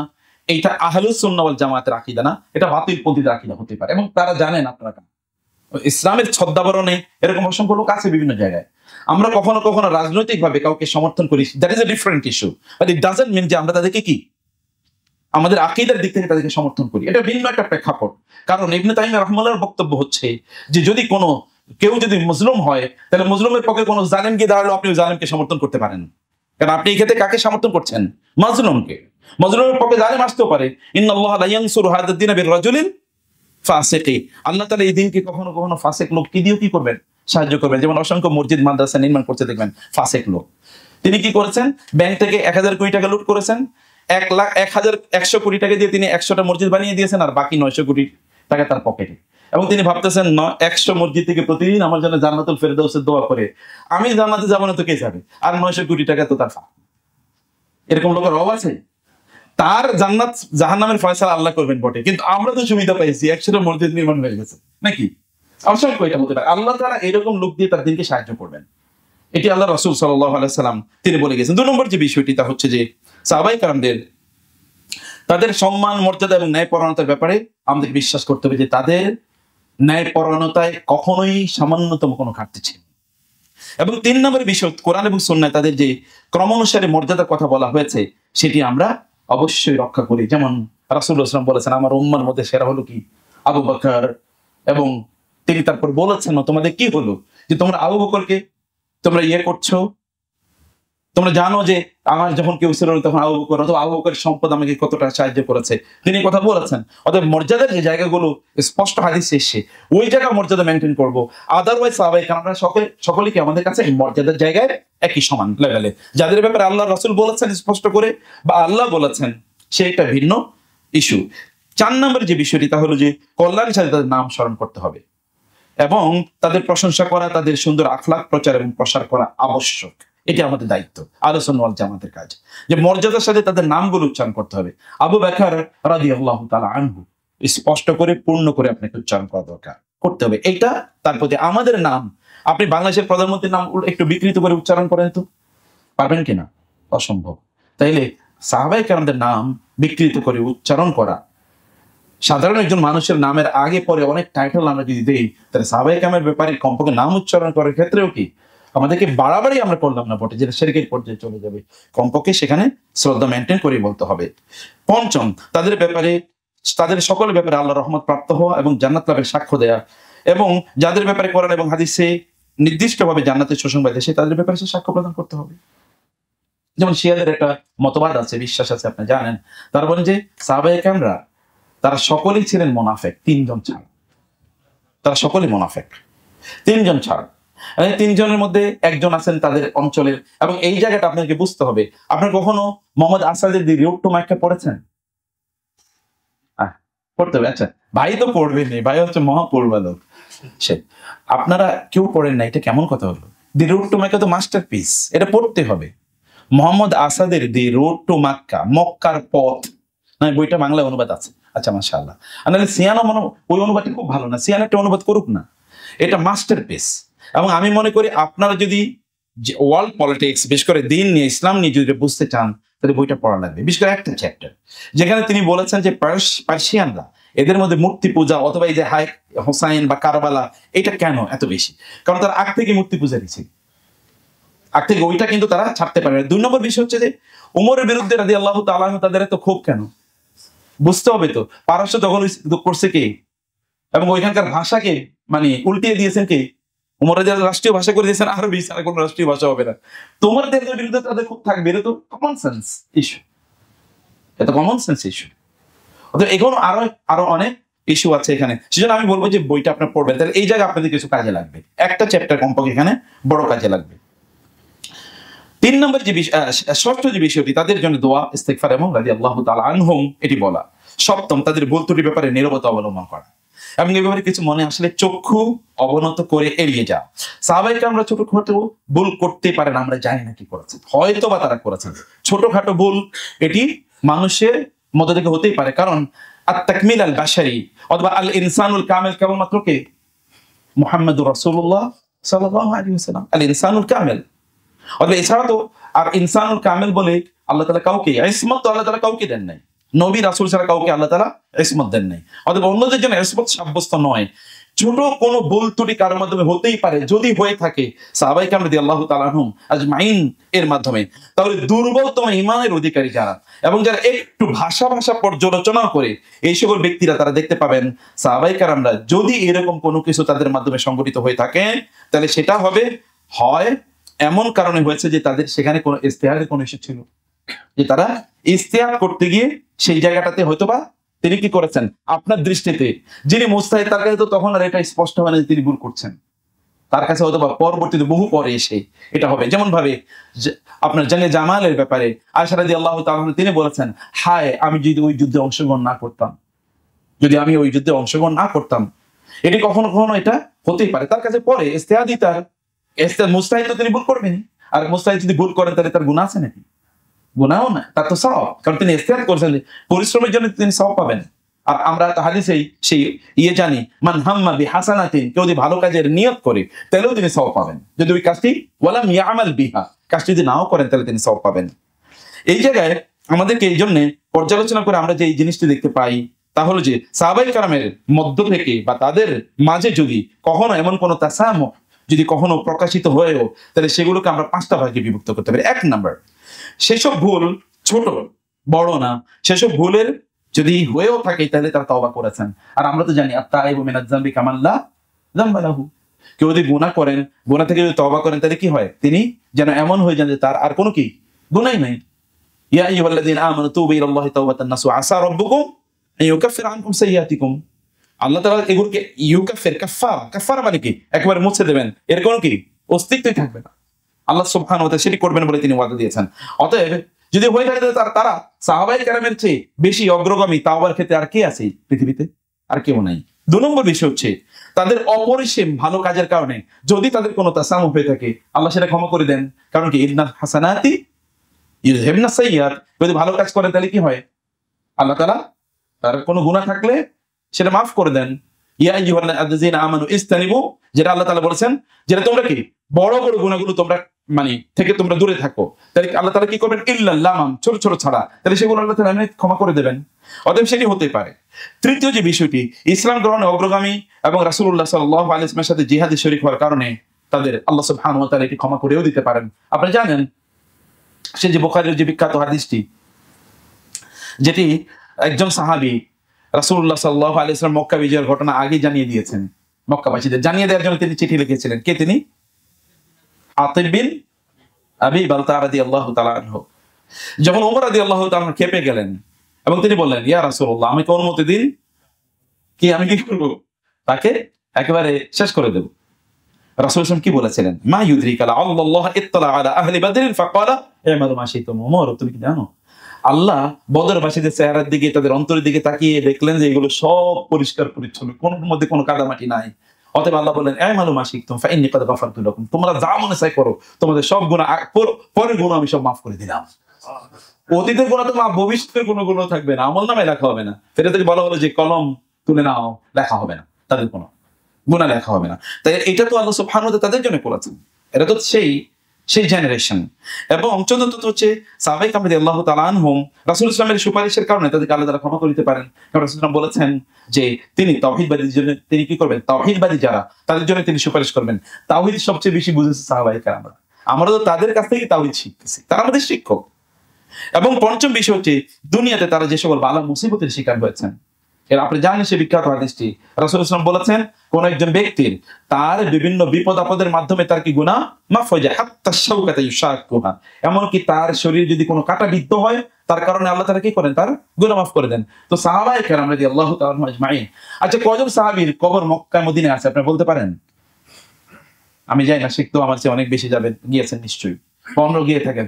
সাহাবায়ে কেরামের কয়জনের কবর মক্কা মদিনায় আছে? অধিকাংশ কবরই মক্কা মদিনায় নাই। তাহলে তারা কই? রাসূলের ইন্তেকালের পর তারা দিন প্রচারের জন্য তারা দিক বিদিকে তারা ঘুরে বেরিয়েছেন, তার দেশ থেকে অন্য দেশে তারা ঘুরে বেরিয়েছেন সাহাবায়ে কেরাম রাদিয়াল্লাহু তাআলা আজমাইন। অতএব তারা তো সেই জেনারেশন, এই জেনারেশন এত যদি কাজ করে থাকেন তাহলে তাদের জন্য যদি কোনো তারা যেগুলো উল্লেখ করে, এবং আগে আমি বলেছি ইতিহাস হচ্ছে কি, ইতিহাসের অবস্থা শাইখুল আবাতিল যদি আমাদের কাছে কোনো তথ্য দেয়ও তাইলে সেখানে সেগুলোকে আমাদেরকে এই দৃষ্টিভঙ্গি থেকে সেগুলোকে আমাদেরকে দেখতে হবে নিম্নোক্ত কারণে। এবং এই কারণে এটা আমরা বলছি যে একজন মুসলিমকে সাহাবায়ে কেরামের ব্যাপারে আমাদেরকে এই অবস্থানটা কেন গ্রহণ করতে হচ্ছে। এক নম্বর কারণ হচ্ছে রাসূলুল্লাহ সাল্লাল্লাহু আলাইহি ওয়াসাল্লাম তাদেরকে রাসূল ইসলামের আদেশ মান্য করা এবং সে অনুসারে আমল করার জন্য আমরা সাহাবায়ে কেরামের ব্যাপারে এই যে এতক্ষণ যে কথাগুলো বললাম, এই বিষয়টি তারা আমানতদার, তারা বিশ্বস্ত এবং তারা উম্মার শ্রেষ্ঠতম জাতি, তাদের মাধ্যমে কোনো ভুল হয় না। যদি হয়ে থাকে তাহলে এই 5টি কারণে সেগুলো আল্লাহ তাআলা মাফ করে দিয়েছেন, অতএব তারা জান্নাতি। এতটুকু আমরা ধরে নিয়ে কেন আমরা ধরে নিচ্ছি? কারণ এক নম্বর রাসূল বলেছেন ওয়াইদা যুকিরা আসহাবি ফাআমসিকু, তোমরা, এরপর আমরা এখানে আরেকটি এখানে 8 নম্বর অনেকগুলো কথা আমরা বলছিলাম, অষ্টম যে কথা বলছি তা হচ্ছে তাদের মধ্যকার ঘটিত বিষয়ে আমাদেরকে নীরবতা অবলম্বন করতে হবে। আপনাদের মূল আলোচনা এসেছে, আমরা তাদের মধ্যে যে ঘটনা ঘটেছে এই ব্যাপারে আমাদেরকে নীরবতা অবলম্বন করতে হবে এবং এই ব্যাপারে বেশি গবেষণায় লিপ্ত না হওয়া। সুবহানাল্লাহ, অন্য জায়গায় আল্লাহ বলছেন গবেষণা করো, আল্লাহ রাসূল বলছেন গবেষণা করো, কারণ ইন্না ফি যালিকা লাআয়াতিন লিউলিল আলবাব লিউলিল আবসার। অথবা আল্লাহ তাআলা বলেছেন আফালাম ইয়াতাফাক্কারু আলাম তারা আওয়ালাম ইয়ারাল্লাযিনা কাফারু, কি পরিমাণ শব্দ, লাআল্লাহুম ইয়াতাফাক্কাহুন লাআল্লাহুম ইয়াতাযাক্কারুন লাআল্লাহুম ইয়াতাফাক্কারুন লাআল্লাহুম ইয়াকিলুন, বারবার লাআল্লাহুম ইয়ালামুন ও লাআল্লাকুম তা'লামুন, কি পরিমাণ আল্লাহ তাআলা বলেছেন কেবল এই জাতীয় শব্দগুলো ফিকির করা ইন্না ফি খালকিস সামাওয়াতি ওয়াল আরদি ওয়াখতিলাফিল লাইলি লাআয়াত ইন্না ফি যালিকা লাআয়াত লিউলিল আবসার। বারবার আল্লাহ তাআলা এতগুলো শব্দ উল্লেখ করেছেন যেখানে কোরআনের মূল বক্তব্য হলো মানুষকে কি করা, চিন্তা চেতনায় উদ্বুদ্ধ করা। কারণ যেই জাতি চিন্তা করে না এই জাতি কি একটা স্ট্যাগন্যান্ট জাতি, আর স্ট্যাগন্যান্ট জাতি কোনোদিন কি বন্দা জাতি উৎপাদন করবে কোত্থেকে? বন্দা জাতি তো উৎপাদন করে না। আমাদের এখন বড় প্রবলেম হলো কি, আমাদের বড় প্রবলেম হলো আমাদের চিন্তা শক্তি আমরা একেবারে ইয়ে করে দিয়েছি, মানে এটা খামির বানিয়ে ফেলেছি, মানে কোনো চিন্তা আমরা করি না, ভাবি না আমরা। এই ভাবনাটা যেই জেনারেশন এই পৃথিবী নিয়ন্ত্রণ করে 3টে জিনিস, সেটা একটু বলে রাখি, মধ্যখানে এসে মাফ করে দেবেন যদি অন্য মানে ভিতরে একটু আপনাদেরকে বলার জন্য বলছি। আপনারা যারা ইয়াং জেনারেশন এখানে যারা আছেন নিশ্চয়ই অধিকাংশ আমার চেয়ে বয়স কম হবে, কেউ আমার চেয়ে বয়স বেশি হতে পারে কিনা আমি সবাইকে হয়তো দেখি না, যদিও আপনারা আমার চেয়ে জ্ঞানে বেশি কিন্তু বয়সে ছোট। সে কারণে আমি আপনাদের একটা নাসিহত করছি, তা হলো পৃথিবী চলে 3টে জিনিসের উপর ভিত্তি করে। এক নম্বর হলো অর্থ, এক নম্বর হলো কি অর্থ, 2 নম্বর হলো এডুকেশন, নলেজ, আইডিয়া। 2 নম্বর এডুকেশন, নলেজ, আইডিয়া। 3 নম্বর হচ্ছে কি জানেন, মিডিয়া। এবং আপনি 3টে জিনিস যদি দখল না করতে পারেন তাহলে আপনি আরো 1000 বছর বাইরে থাকলেও মাইর খাবেন। উম্মাহ মুসলিমা হিসেবে কোরআন ধরে আছেন, হাদিস আঁকড়ে ধরে আছেন, তারপর আপনার মাইর খাবেন আরো 1000 বছর থাকলেও যদি 3টা জায়গায় আপনি না বুঝেন। এই 3টা জায়গায় বুঝতে হবে, ভালো করে বুঝতে হবে এই 3টা জায়গায়। 1 নম্বর অর্থনৈতিক ভাবে আপনাকে শক্তিশালী হতে হবে। আবু বকর এবং খাদিজা রাদিয়াল্লাহু তাআলা আনহা দুইজনই উম্মাহর শ্রেষ্ঠতম সন্তান। খাদিজাতুল কুবরা শ্রেষ্ঠতম 4 জন নারীর মধ্যে একজন। আবু বকর রাদিয়াল্লাহু তাআলা এবং খাদিজার জন্য রাসূল সাল্লাল্লাহু আলাইহি ওয়াসাল্লাম একই কথা বলেছেন রাদিয়াল্লাহু তাআলা আজমাইন, যে তাদের সম্পদ আমার যে কাজে লেগেছে এই কাজে অন্য কোনো কিছু লাগে নেই। সম্পদ আপনাকে লাগবে, ব্যাপক পরিমাণ সম্পদ লাগবে। এই কারণে শুধু চাকরি বাকরির ইস্যু মাথা থেকে বাদ দেন, আপনাকে এন্টারপ্রেনিয়র হতে হবে। ব্যবসা শুরু করেন, আমাদের শেখের মতো ব্যবসা শুরু করেন, করতে হবে, নাহলে এই সেমিনারকে আয়োজন করতো, নাহলে এই হলকে ভাড়া নিত। আপনাকে করতে হবে, সম্পদের মালিক আপনাদেরকে হওয়া লাগবে। ছোট ছোট করে চাকরি বাদ দেন, চাকরি করে আপনি কয় টাকা ইনকাম করবেন? আপনি যা রিজিক পাওয়া তা বরাদ্দ, আপনি পেয়ে যাবেন। আমি বাংলাদেশের বহু লোকেরই দেখেছি যারা লিখতে গিয়ে কলম ভেঙে যায়, কিন্তু তার পেছনে 5 জন পিএইচডি হোল্ডার স্যার স্যার বলতে বলতে মুখ দিয়ে ফ্যান আপ উঠে, স্যার স্যার। উনি কিন্তু কলম দিয়ে লিখতেও পারেন। তাকে ইউনিট মানে, এবং এই কারণে ওমর আলী রাদিয়াল্লাহু আনহু বলেছেন, লাউ কানাল উকুলু তাজুরু মালান লাকানাল আমওয়ালু ইনদা যাবিল উকুলি। যদি জ্ঞান পড়াশোনা করলেই মানুষ টাকা পয়সার মালিক হতো, তাহলে পৃথিবীর সব জ্ঞানীরা টাকা পয়সার মালিক হতো। কিন্তু আমি তো দেখি সব মূর্খ লোকের কাছে সব টাকা পয়সা। সে তো জ্ঞানী, অত বেশি টাকার মালিক হয় না। আমি দোয়া করি বাংলাদেশের সেরা ব্যবসায়ীদের একজন আল্লাহ তাআলা তাকে বানান, আল্লাহুম্মা আমিন। কিন্তু আপনাদের হতে হবে, আমি বলছি ছোট ছোট করে করেন, এটা করতে হবে। এবং দুই নম্বর আইডিয়া জেনারেট করতে হবে। আইডিয়া এই পৃথিবী চালায় কারা? ইন্টেলেকচুয়ালরা চালায়, বুদ্ধিজীবীরা চালায়। বুদ্ধিজীবীরা বুদ্ধি দেয়, তারপরে কি তাদের উপর ভিত্তি করে পৃথিবী চলে। রাজনীতিবিদরা দুনিয়া চালায় না, এটা মাথায় লেখা রাখেন, লিখে বাসায় গিয়ে এটা ভাববেন। রাজনীতিবিদরা দুনিয়া চালায় না, তাদের পক্ষে চালানো সম্ভব না। মুহূর্তের মধ্যে রাজনীতিবিদরা ওইখান থেকে গায়েব হয়ে যেতে পারে যদি ব্যবসায়ীরা বলে আমি তোমাদের সাথে নাই। তারপরে চলবে কি দিয়ে? পৃথিবীর সকল শক্তিকে বাঁচিয়ে রাখে হলো কারা? অর্থনীতিবিদরা, টাকা পয়সার লোকেরা, বুদ্ধিজীবীরা, তাদেরকে বাঁচিয়ে রাখে। অতএব ইউনিট আইডিয়া, আপনাকে আইডিয়া জেনারেট করতে হবে, নতুন নতুন আইডিয়া জেনারেট করতে হবে, নলেজ আপনাকে অর্জন করতে হবে। আমি আইডিয়ার জায়গাটা এসে বলছি। এবং 3 নম্বর হচ্ছে কি, মিডিয়া নিয়ন্ত্রণ করতে হবে। সোশ্যাল মিডিয়া, ফেসবুক এখন বলে আমার একটা চ্যানেল আছে। আমি এর আগে, এখন থেকে 6-7 বছর আগে কেউ যদি বলতো একটা চ্যানেল আছে, আমি কত ডাইরেক্ট তাকিয়ে থাকলাম, চ্যানেল আছে মানে? আমি ভাবতাম যে টেলিভিশন চ্যানেল আছে, পরে শুনছি ইউটিউব চ্যানেল আছে। তো যাই হোক না কেন, আপনার একটা থাকুক, সেখানে আপনি একটু কাজ করেন। সোশ্যাল মিডিয়াতে আপনার ওয়ার্ক যদিও লিমিটেড, এখানে সময়টাকে খুব কম ব্যবহার করতে হবে, আপনাকে খুব ক্যালকুলেটেড ওয়ে ব্যবহার করতে হবে, কিন্তু এই 3টে জায়গা আপনার লাগবেই। আমরা তথ্য কোত্থেকে নিই বলেন তো? অফ দা টপিক, মাফ করবেন, অফ দা টপিক। আমরা তথ্য ইনফরমেশন কোত্থেকে নিই? মিডিয়া থেকে নেই না, গুগল থেকে নেই, অথবা সিএনএন থেকে নেই, বিবিসি থেকে নেই, অথবা বিটিভি থেকে নেই, অথবা চ্যাটজিপিটি থেকে নেই। তথ্য তো এর বাইরে থেকে নেই না। আপনি কোন স্পটে গেছেন নাকি যে ওইখানে কি হচ্ছে একটু দেখে আসি তো? নো। তাহলে আপনি তো ওই তথ্যই বলেন যে তথ্য ওরা আপনাকে সার্ভ করে। সেই তথ্য আপনি সার্ভ করার জায়গায় পৌঁছতে হবে। এবং এই কারণে দেখুন, সোশ্যাল মিডিয়া আসার কারণে এখন আমরা বলি যে এখন লোকেরা ওই যে সলিমুল্লাহ খান যে কথা বলে, আগে মিডিয়া, আগে কি মিথ্যা কথা বলতো, প্রশাসন মিথ্যা কথা বলতো, মিডিয়া খুঁজে বের করতো। এখন মিডিয়া মিথ্যা কথা বলে, সাধারণ মানুষ খুঁজে বের করে তুমি মিথ্যা কথা বলতেছ। আসলে তাহলে আপনাকে একটা শক্তিশালী মিডিয়া আপনাকে তৈরি করতে হবে। এটা সেই করছেন সোশ্যাল মিডিয়া। ওনার সোশ্যাল মিডিয়া ব্যবহার দেখবেন আপনারা, সোশ্যাল মিডিয়া কেবলমাত্র গান, বাদ্য ইত্যাদি শেয়ার করার জন্য করবেন না।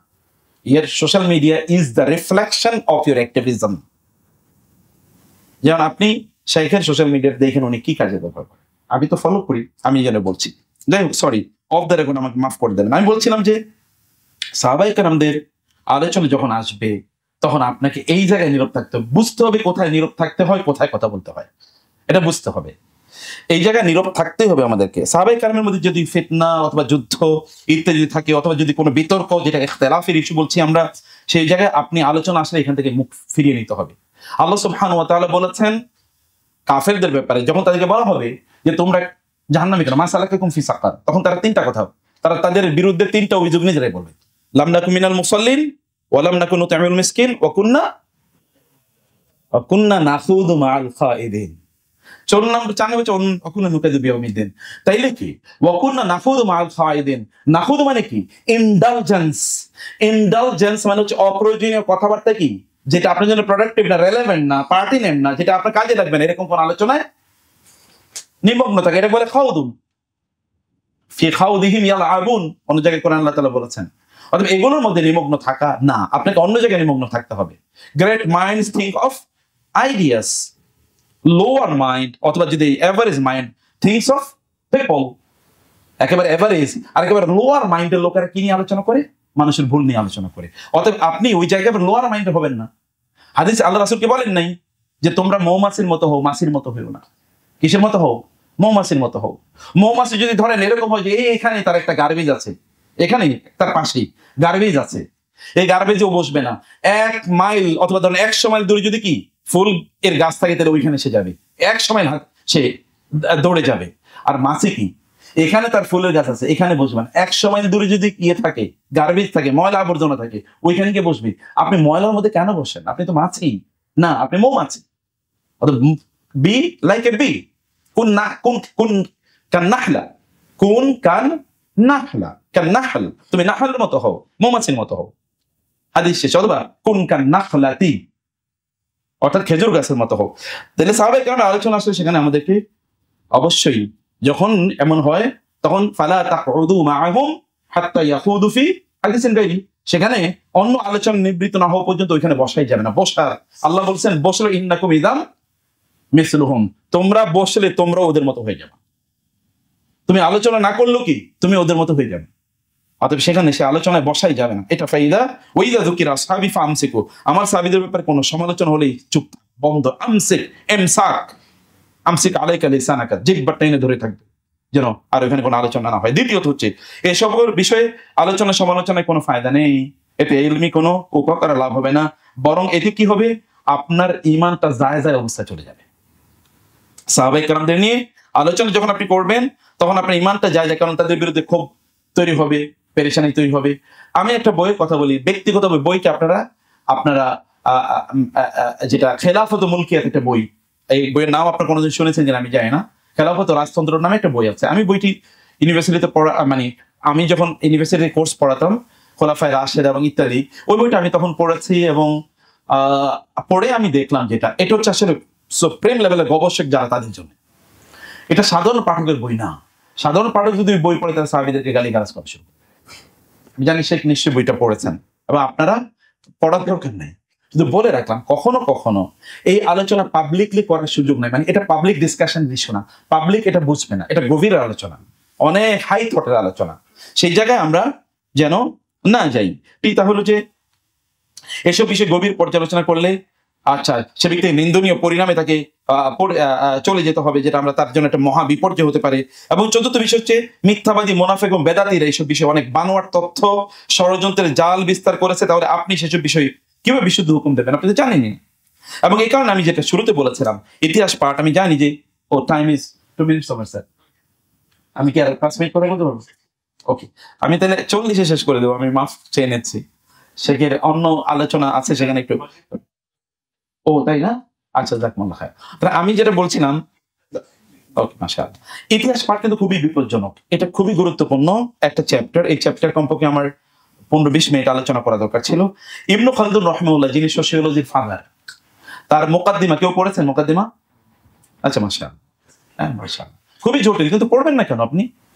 আচ্ছা আমি বুঝি না কেন আপনারা পড়বেন না, আপনারাই তো পড়তে, আপনাদের প্রথম শব্দ হলো ইকরা, এই জাতি না পড়ে থাকে কিভাবে? না পড়া তো তার জন্য হারাম, পড়া তার জন্য ফরজ। না পড়া কি হারাম, পড়া ফরজ তার জন্য।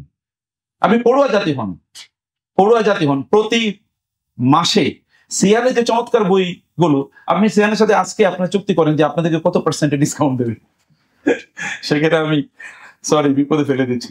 আপনারা বলেন এই বইগুলো সব পড়েন, পড়ার মধ্যে ডুবে যান, প্লিজ প্লিজ পড়েন, রিড রিড রিড, প্লিজ পড়েন। 1 বছর পড়েন, 2 বছর পড়েন, পড়াটাকে অভ্যাস বানান এবং দেখেন আপনি কি ঘটে। এরপরে দেখেন বিপ্লব ঘটবে আপনার নিজের মাঝেই। আল্লাহ তাআলা তৌফিক দান করুন।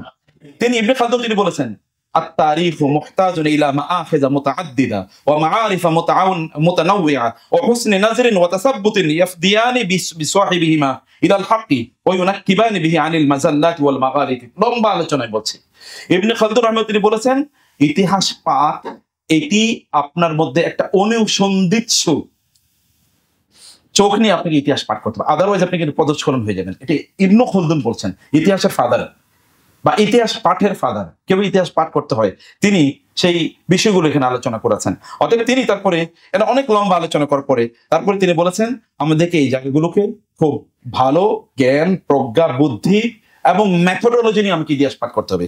এই জায়গায় তাজদিদুল ইসাবা গ্রন্থের গ্রন্থকার তিনি বলেছেন ইতিহাস পাঠের ক্ষেত্রে আমাদেরকে বিশেষ করে সাহাবায়ে কেরামদের ব্যাপারে ইতিহাসের গ্রন্থে যে আলোচনাগুলো এসেছে এই আলোচনাগুলো পাঠের জন্য আমাদেরকে কয়টা মূলনীতি নিতে হবে।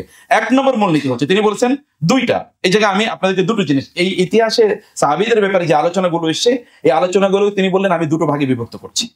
তিনি বলেন এর মধ্যে মা কানা মিনহা দাঈফান ওয়া হাযাল কিসমু লা ইয়াখলু মিন হালাতাইন, এর মধ্যে কিছু বর্ণ হচ্ছে দাঈফ, দুর্বল। এবং এগুলো দুই রকম হতে পারে। একটা হচ্ছে আইয়াকুনা মাগরুরান মাগমুরান সাকিতান লাইসা মুতাদাওয়িলান আলাল আলসিনাতি, এগুলো মানুষ জানে না, মানুষের মুখে কি এগুলো আলোচনা নাই, অধিকাংশ লোক এটা জানেই না। এটা হয় এরকম, অথবা আইয়াকুনা মাশহুরান আলা আলসিনাতিন নাস, অথবা মানুষের মুখে মুখে আলোচনা, যেমন সিফিনের যুদ্ধে 10,000 সাহাবী শহীদ হয়েছেন, এরকম মুখে মুখে কিছু আলোচনা আছে, আবার মুখে মুখে কি কিছু আলোচনা নাই, মানুষেরা জানে না। অতএব যেটা মানুষের মুখে মুখে আলোচনা আছে, যেটা আলোচনা নাই এটা তো নাই, আর যেটা আলোচনা আছে তিনি বলেছেন এটাও আবার তিন রকম হতে পারে। এক নম্বর আইয়াকুনা মুহিক্কান মুখালিফান লিল হাক্কি, এটা হয় সত্য বিরোধী অথবা এটা রিজেক্টেড। আরেকটা হলো আইয়াকুনা মুওয়াফিকান লিল হাক্কি, এটা কোরআন এবং হাদিসে বা অন্য গ্রন্থে, সিরা গ্রন্থে যে আলোচনা আছে আলোচনার সাথে মিলে, কিন্তু যেহেতু এটার কোনো কি নাই, লিখিত কোনো ডকুমেন্ট নাই, মানুষের মুখে মুখে চলছে, নির্ভরযোগ্য কোনো বর্ণনা নাই, এ কারণে এটাও রিজেক্টেড হয় ভালো, উত্তম। যদি আপনি বলতে পারেন না কোরআন হাদিসের সাথে মিলে তো গ্রহণ করতে পারি, তো তিনি বলছেন যে না, এটা না গ্রহণ করাও কি উত্তম, তাহলে আপনি আস্তে আস্তে সেফ সাইডে চলে যাচ্ছেন আপনি। এবং তিনি বলছেন এরপরে 3 নম্বর যেটা হতে পারে তা হলো যে আচ্ছা, এরপরে তিনি বলেছেন যে আইয়াকুনা সালমান লা মুওয়াফিকান ওয়ালা মুখালিফান লিশাইইন মিনাল কিতাবি ওয়াস সুন্নাহ, এমন কিছু আলোচনা আছে সাহাবায়ে কেরামদের ব্যাপারে যেটা কোরআন অনুসারেও নাই, হাদিস অনুসারেও নাই, আবার কি এটার বিরোধীও না, ওই মানে এটা একটা নতুন উদ্ভট টাইপের এক ধরনের আলোচনা, এটাও রিজেক্টেড হবে। তাহলে তো আলোচনা নাই যেটা আলসিনাতে চলে, মানুষের মুখে মুখে মুতাদাওয়াল, সেটি আপনি রিজেক্টেড, সেটা চলবেই না। অতএব তাহলে কি হচ্ছে, তিনি বলছেন ইলমান বিআন্না ফি যিকরি হাদান নাওয়ি খিলাফান বাইনা আহলি ইলম। তারপরে 2 নম্বর যেটি মা কানা মিনহা সহিহান সাবিতান, 1 নম্বর যেটা কি সহিহ সাবিত না, এবং সেটা কিছু মানুষের মুখে মুখে আছে, কিছু মানুষের মুখে মুখে নাই। আরেকটা হচ্ছে কি যেটা সহিহ এবং সাবিত, তিনি বলেছেন এইটারও 2টা অবস্থা হতে পারে। 1 নম্বর হচ্ছে কি আইয়াকুনা মুওয়াফিকান লিল হাক্কি যাহিরান ওয়া বাতিনান, বাহ্যত এবং ইন্টারনালি, এক্সটারনালি ইন্টারনালি, এবং গোপনে বাহ্যত মানে আভ্যন্তরীণ ভাবে, উভয় অবস্থা এটা কোরআন এবং সুন্নাহ এবং সিরা অনুসারে এই কথাগুলো, এই ঘটনাগুলো সত্য সাহাবায়ে কেরামের ব্যাপারে, সেটা আপনি শুধুমাত্র মেনে নেবেন। আইয়াকুনা যাহিরুহু মুখালিফান লিল কিতাবি ওয়াস সুন্নাতি আও আল কাওয়াইদিশ শারঈয়াতি, আরেকটা হতে পারে যে এইগুলো বর্ণনা সহিহ সনদে এসছে বটে, সনদটা সহিহ, অথবা এগুলো নির্ভরযোগ্য আপনার বর্ণনা সূত্রে আমরা এগুলো পেয়েছি, কিন্তু এখানে প্রশ্ন হলো যে তার বাহ্য দিকটা কোরআন এবং সুন্নাহর মূল নীতির বাইরে চলে যাচ্ছে। সেই ক্ষেত্রে আপনি কি করবেন, সেই ক্ষেত্রে যারা আর-রাসিখুনা ফিল ইলমি, তারা এটা নিয়ে গবেষণা করবেন এবং তারা এটা নিয়ে কোনো একটা সমাধান আমাদেরকে দেবেন, অথবা এটা পাবলিক ডিসকাশনের ইস্যু না। এটা পাবলিকদের একটা কাজ হলো কি, পাবলিকদেরকে এখান থেকে দূরে থাকতে হবে। এই কারণে তিনি বলেছেন ইতিহাস পাঠের জন্য আমাদেরকে 10টি মূলনীতি গ্রহণ করা দরকার। এটা বলে আমি শেষ করে দিচ্ছি। 1 নম্বর হচ্ছে ইস্তেমালুদ দালিল ওয়াল ওয়াসিকা, আপনি কোনো কথা বলতে হলে আপনি বলবেন দলিল কই, প্রমাণ কোথায়। আপনি কাউকে বলার দরকার না, আপনি ইতিহাসের বই খোঁজেন, আপনার ইবনে কাসিরের বই আছে, ইমাম তাবারির বই আছে। মুসলিমরা ইতিহাস রচনার ক্ষেত্রে তারা যেই বিশ্বস্ততার পরিচয় দিয়েছে, পৃথিবীর কোনো মানুষ এটা করেই না। ইতিহাস স্বভাবত ইতিহাস তৈরি করে কারা, ইতিহাস লেখে কারা, বিজয়ীরাই তো ইতিহাস লেখে নাকি? তো ইতিহাস যখন বিজয়ীরা লেখে তখন কি তার মতো করে লেখে নাকি যারা পরাজিতদের মতো করে লেখে? আমরা তো 50 বছর পরেও বাংলাদেশের এখন ইতিহাসে কি ঘটছে আমরা জানি না। সাধারণত একটা ইতিহাস জানার জন্য 100 বছর লাগে সাধারণত, কারণ কাউন্টার ন্যারেটিভ আসার আগে। আমাদের এখানে কাউন্টার ন্যারেটিভ আসার পরিবেশ তৈরি হয় নাই। কখনো পরিবেশ তৈরি হলে কাউন্টার ন্যারেটিভ আসলে তখন আপনি বুঝতে পারবেন যে কেমন কি ঘটেছে। যেমন আপনি শর্মিলা বোসের বই পড়েছেন, অফ দ্য রেকর্ড এগেইন, এটা রেকর্ড করার দরকার নেই। শর্মিলা বোসের বই পড়েছেন? হ্যাঁ, counting the dead, the war of 1971, এটা না পড়লে আপনি কি পড়লেন? লিখে রাখেন, এটা বাসায় গিয়ে পড়বেন, এটা ডাউনলোড করেন, বাট নিষিদ্ধ তো বাংলাদেশের বই। ওই যে নেতাজি সুভাষ বসুর নাতনি হার্ভার্ড থেকে পিএইচডি করেছে, এটার উপর পিএইচডি, রেকনিং দ্য ডেড 71-এ কতজন মানুষ মারা গেছে তার উপরে বইটা, এটাই পিএইচডি, হার্ভার্ডের পিএইচডি, বাংলাদেশের পিএইচডি। ওই যে বললাম reckoning the dead, dead reckoning, exactly, dead reckoning, dead reckoning মানে মৃতদের সংখ্যা গণনা করা, এটা বইয়ের নাম, ঠিক আছে? আর আমি জানি না সাজ্জাদ হোসেন স্যারের ওই বইটা পড়েছেন কিনা, যিনি 1971-এ আপনার ঢাকা বিশ্ববিদ্যালয়ের ভাইস চ্যান্সেলর ছিলেন, ইংলিশ ডিপার্টমেন্ট প্রফেসর ছিলেন, মেমোরিয়ালস অফ 1971 বা এইরকম নামে বইটা বাংলা অনুবাদ আছে, এবং এটাও কি বাংলাদেশে নিষিদ্ধ বই। এই 2টা বই পড়বেন যদি কাউন্টার ন্যারেটিভ জানতে চান, আদারওয়াইজ আপনি বুঝবেন না যে কি আসে কাহিনীটা। এটা বুঝতে হবে, তখন আপনার চোখ খুলবে যে ওকে ঠিক আছে, I have got a different narrative, বুঝতে পেরেছেন? যাই হোক, আমি বলছিলাম তাহলে আপনাকে অবশ্যই ইতিহাস পাঠ করতে হবে দলিলের আলোকে, এবং ওই দলিলটা সহি হতে হবে, এর বাইরে আপনি পড়বেন না। আমি বলছিলাম যে মুসলিমরা যখন ইতিহাস লিখেছে, যেমন ইবনে জারির আত-তাবারি অথবা ইবনে কাসির বা এরা যখন লিখেছেন, তখন তারা ইতিহাস লিখেছেন আল্লাহর কাছে জবাবদিহিতার মানসিকতা নিয়ে। এবং এই কারণে দেখেন ওনার বিপক্ষে যাচ্ছে, ওনার যে স্ট্যান্স, সেই স্ট্যান্সের বিপক্ষে যাচ্ছে, কিন্তু তারপর ওই ন্যারেটিভ এখানে আছে, আপনার কাছে দিয়ে দিলাম, এবার আপনি জাজমেন্ট করেন। আর যে আপনি পিকথল, সরি কি জানো, ওই যে পিকে হিট্রি অথবা যে উইলিয়াম মুইর, যাদের ইতিহাস পড়ে, ঢাকা ইউনিভার্সিটি কেউ ইতিহাস আছে কি না? ঢাকা ইউনিভার্সিটি ইসলাম ইতিহাস আল্লাহ বাঁচাইছে আপনাদের, কারণ ওইখানে ইতিহাস পড়লে ইমান নিয়ে আসা আপনার জন্য মুশকিল, ইমান নিয়ে আসতে পারবেন। আমি ওইখানকার এক প্রফেসর, আমাদেরকে ওইখানকার প্রফেসর, তিনি ঢাকা ইউনিভার্সিটির কোন এক সময়, তিনি আবার ভাইস চ্যান্সেলর হয়েছেন, নামাজ টামাজে পড়তেন, কিন্তু তার চেয়ে বড় মানে যদি বলি আমি শব্দটা দিন বিদ্বেষী, ইসলাম বিদ্বেষী এবং ইসলাম থেকে খারিজ হয়ে যাওয়ার মতো লোক বাংলাদেশে আমার চোখে আরেকটাও পড়ে না এত, কিন্তু ইসলামের ইতিহাস পড়ে। কারণ পড়ে কার বই? পিকেটির বই পড়ে, উইলিয়াম মুইরের বই পড়ে, তো এটা তো তাকে নাস্তিক বানাবেই, একান্তই স্বাভাবিক। আপনি ইবনে কাসিরের বই পড়বেন না তো পিকেটি কি আপনার পক্ষে বই লিখবেন? উইলিয়াম মুইর কি আপনার পক্ষে বই লিখবে? বই লিখবেন। রাসূল ইসলামের ব্যাপারে এরা তো বই লিখেছে, তাদের জীবনী লিখেছে। আপনারা ডক্টর মোহর আলী স্যারের বই পড়েছেন কিনা জানি না। ডক্টর মোহর আলী স্যার উনি তো দুটো বই জন্য বিখ্যাত, এবং আপনার কিং ফাহাদ তাকে দিল, কিং ফয়সাল পুরস্কার তাকে দেওয়া হলো। এর মধ্যে একটা হলো কি the history of Muslims in Bengal, আর একটা হচ্ছে the life of Mohammad in the eyes of the orientalist. Most probably এই নামে বই, আমার নামটা একেবারে মুখস্থ নেই, বইটা আমি দুটো বই আমি পড়েছি। ওরিয়েন্টালিস্টের দৃষ্টিতে রাসূল ইসলামের জীবনী তারা যেভাবে লিখেছে, ওইটার উনি কি একটা অ্যানালাইসিস করেছেন এবং দেখিয়েছেন ওরা কোথায় কোথায় কি করেছে। এই উইলিয়াম মুইরের অবস্থা দেখবেন, এই বই পারলে আপনার দ্বিতীয়টা কমপক্ষে পড়বেন যদি কখনো সুযোগ পান। বইটা ইংরেজিতে, যারা ইংরেজিতে ভালো পড়বেন আদরে যে ইংরেজি শিখে নেবেন বই পড়াতে। বই পড়তে হবে না, পড়তে হবে তো আপনি নিয়ত করলে আপনি শিখে যাবেন ইনশাআল্লাহ।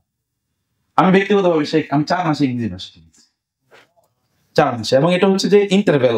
মোস্ট প্রবাবলি তখন আমার ইউনিভার্সিটির মাস্টার্স পরীক্ষা হয়েছে, তারপর 3-4 মাসের একটা সময় পেয়েছি, সিদ্ধান্ত নিয়েছি বই এই ভাষাটা শিখবো। আমি আগেও কিছু জানতাম, কিন্তু আলহামদুলিল্লাহ তখন খুব ভালোভাবে শিখেছি না। আপনি ইউ ক্যান ডু ইট। তো এই জায়গাটাতে আপনাদের করা দরকার। 2 নম্বর বিষয় হচ্ছে যে আপনারা যখনই ইতিহাস পড়বেন, মানে এখানকার তাইলে যে ইনফরমেশন গুলো আছে এগুলোকে সোজা করে আপনাকে সাজাতে হবে, সাজিয়ে স্তরে স্তরে সাজিয়ে তারপরে আপনাকে কোনো কনক্লুশনে আসতে হবে। 3 নম্বর হচ্ছে কোরআন এবং সুন্নাহ যা বলেছে তার উপর বিশ্বাস করতে হবে। কোরআন এবং সুন্নাহ যা আছে তার উপর বিশ্বাস করে এরপরে তার উপর সিদ্ধান্ত নিয়ে আপনাকে বাকি পথ চলতে হবে। 4 নম্বর বিষয় হচ্ছে আল আমানাতু ফি ইস্তিকসাইল আদিল্লাহ, অর্থাৎ আপনি যখন দলিলগুলো কালেক্ট করছেন তখন আপনি আমানতদারিতার সাথে করবেন। আপনার পক্ষে যেগুলো সেগুলো কেবল কালেক্ট করবেন। দেখেন কয়েকদিন আগে ঢাকা বিশ্ববিদ্যালয়ের এক প্রফেসর, উনি সিনেট আপনার মিটিং এ তিনি বলেছেন কোটা এটি ইসলামী শরিয়া দ্বারা অনুমোদিত, এবং উনি কোরআন শরীফের সূরা আল আনফালের আয়াতের উনি দলিল দিয়েছেন। আল্লাহ তাআলা বলেছেন যারা কোনো দেশ বিজয় করে তাদেরকে 80% দিয়ে দিতে হবে, আর 20% তাদের জন্য, আল্লাহ রাসূলের জন্য। অতএব মুক্তিযোদ্ধা তো 80% পাবে, দলিল দিয়ে প্রমাণ করেছে। আপনি যদি কোরআন থেকে আপনার পক্ষে দলিল নিতে চান আপনি নিতে পারবেন, নো প্রবলেম। আল কোরআন যু ওয়াজহাইন, কোরআনে দুটো চেহারা আছে, আপনি আপনার পক্ষে বিপক্ষে দুই জায়গায় ব্যবহার করতে পারবেন। কোরআনকে বুঝতে হলে আপনি হাদিসের কাছে আসতে হবে, আদারওয়াইজ বুঝতে পারবেন না, তখন এরকম এলোমেলো বোঝা হয়ে যাবে।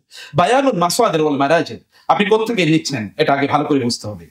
আপনি কারণ শিয়াদের প্রচুর পরিমাণ লিটারেচার আছে, এটা না জানলে হয়তো ওই খবরে আমরা পড়ে যাব। এবং আল ইতিমাদ আলা নুসুস আশ-শারঈয়া, শরঈ দলিলগুলোর উপর আপনাকে নির্ভর করতে হবে। আর তাজাররুদ মিনাল হাওয়া ওয়াল মাইল, অর্থাৎ আপনি কোনো দিকে ঝুঁকে যাওয়ার কোনো প্রবণতা নিয়ে আপনি যাবেন, একেবারে ফ্রেশ মাইন্ড নিয়ে আপনাকে ইতিহাস পড়তে হবে। তাহকিমুল লুগাতিল আরাবিয়া, আরবি ভাষা ভালো করে বুঝতে হবে, আরবি ভাষা ভালো করে বুঝতে হবে। ইবনে তাইমিয়া বলেছেন রাহিমাহুল্লাহ, ইমাম শাফিঈ তিনি পড়াতেন হলো হাদিস, কিন্তু হাদিস বাদ দিয়ে উনি আরবি ভাষা পড়াচ্ছেন। লোকেরা এসে বলেন আপনি পড়াবেন হাদিস, আপনি তো আরবি ভাষা পড়াচ্ছেন। তিনি বললেন আমি যাদের কাছে হাদিস পড়বো এরা যদি আরবি ভাষা ভালো করে না বুঝে তাহলে হাদিসের অর্থ করবে ভুল, পরে বেদাত চালু করবে সমাজে। দেখেছেন, হাদিস বাদ দিয়ে আরবি ভাষা পড়াচ্ছে। ইবনে তাইমিয়া বলেছেন তাআল্লুমুল লুগাতিল আরাবিয়্যাতি হাতমুন ওয়াজিবুন, আরবি ভাষা শেখা এটা ফরজ, কারণ না বুঝলে তিনি বেদাত। পৃথিবীতে যত বেদাত চালু হয়েছে যে সকল লোকের আরবি ভাষা বুঝে নাই। যেমন এখন দেখবেন কোরআনিস্ট বলতে কি কোন আলেমকে আপনি কোরআনিস্ট দেখবেন, সব কি সাধারণ মানুষ। এখানে যারা সাধারণ শিক্ষিত তোমরা কিছু মনে করো না, দেখেছেন পুরো পাগলা অনুবাদ মুখস্থ, কিন্তু আপনারা অনেক কিছু মনে করেন না। এখানে আমার স্টুডেন্টদের বয়সের অনেকে আছেন, আপনারা অন্য কিছু মনে করবেন না। আর যে আমি বলছি সাধারণ শিক্ষিত, আমি সেই জন্য বলছি, আমি বলছি আরবি ভাষা শেখাও বাধ্যতামূলক, এটা আপনাদেরকে করতে হবে, এটা তিনি বলছেন। এবং আদব কবুল আল মুতানাকিদাত, যেগুলো কনফ্লিক্টিং এরকম রেফারেন্স বাদ দিয়ে আগে তবে হুসনুল আদব মা কালামিল্লাহ ওয়া মাআল আম্বিয়া ওয়াল উলামা ওয়াল ইবতিআদ আন তারজিহ শাখসি, আপনাকে অবশ্যই সাহাবায়ে কেরাম সাহাবায়ে কেরামদের ব্যাপারে আপনাকে অবশ্যই কি করতে হবে, আদব বা শিষ্টাচার মেনটেন করে তারপরে আপনাকে কাজ করতে হবে। যেমন আমি শেষ করে দিচ্ছি, এটাই আমার লাস্ট কথা, যেটা তাদেরকে অপছন্দ করা বা ঘৃণা করা, এগুলো থেকে আপনাকে দূরে থাকতে হবে। কোন অবস্থায় যেটা অপছন্দ বা ঘৃণা তৈরি করে, যেগুলোকে আপনাকে প্রত্যাখ্যান করে তারপর আপনাকে আগাতে হবে, কারণ তাদেরকে ভালোবাসা হলো ইমানের কি, ইমানের দাবি। অতএব আপনি ইমানের দাবি পূর্ণ করবেন নাকি নেফাকের দাবি পূর্ণ করবেন? লাস্ট হচ্ছে সাহাবায়ে কেরামদের অনুসরণ করা এবং তাদের পথে চলা, এটা আমাদের জন্য বাধ্যতামূলক। সাহাবায়ে কেরামের ইখতিলাফ দুরকম, ইখতিলাফ একটা হলো ফিকহি ইখতিলাফ, এটা কিন্তু আলোচনার ইস্যু না। মূল আলোচনার ইস্যু কি? তাদের সিয়াসি ইখতিলাফ, অর্থাৎ তাদের মধ্যে যে রাজনৈতিক ইখতিলাফটা ছিল, সেই ইখতিলাফে সত্যিকার অর্থে সাহাবায়ে কেরামরা কবে ইখতিলাফ শুরু হয়েছে, কেন সেই ইখতিলাফ হলো, সেই ইখতিলাফে কতজনের পার্টিসিপেশন ছিল, আর তাইলে এত বড় করে কিভাবে ইস্যুটা আসলো, এই জায়গাটি একটা বড় গ্রে এরিয়া রয়ে গেল আপনাদের পড়ার জন্য। একটা লিটারেচার ইনশাআল্লাহ সেটা আমি 1 সপ্তাহের মধ্যে তৈরি করে দিচ্ছি ইনশাআল্লাহ, এটা সার্কুলেট করে দেয়। তো জাযাকুমুল্লাহ খায়ের, আমি অতিরিক্ত সময় নিয়েছি, মাফ করে দিন ইনশাআল্লাহ। আর একটা সময় আমি বিশ্বাস করি সেই যেটা শুরু করেছেন, এরকম কনফারেন্স আরো অনেক হোক, তাই না? কনফারেন্স অনেক হোক, তাইলে এর মাধ্যমে কমপক্ষে আমাদের একটা অনুপ্রেরণা আসবে যে আমাদের করণীয় কি, অন্তত আমাদেরকে অন্যরা বড়রা এসে বলুক যে আমাদের করণীয় কি, এটা আমাদেরকে বলা অনেক দরকার আছে। জাযাকুমুল্লাহ খায়ের। হাদা ওয়া সাল্লাল্লাহু সুবহানাহু ওয়া তাআলা নবিয়ানা মুহাম্মদ ওয়া আলিহি ওয়া সাহবিহি আজমাইন।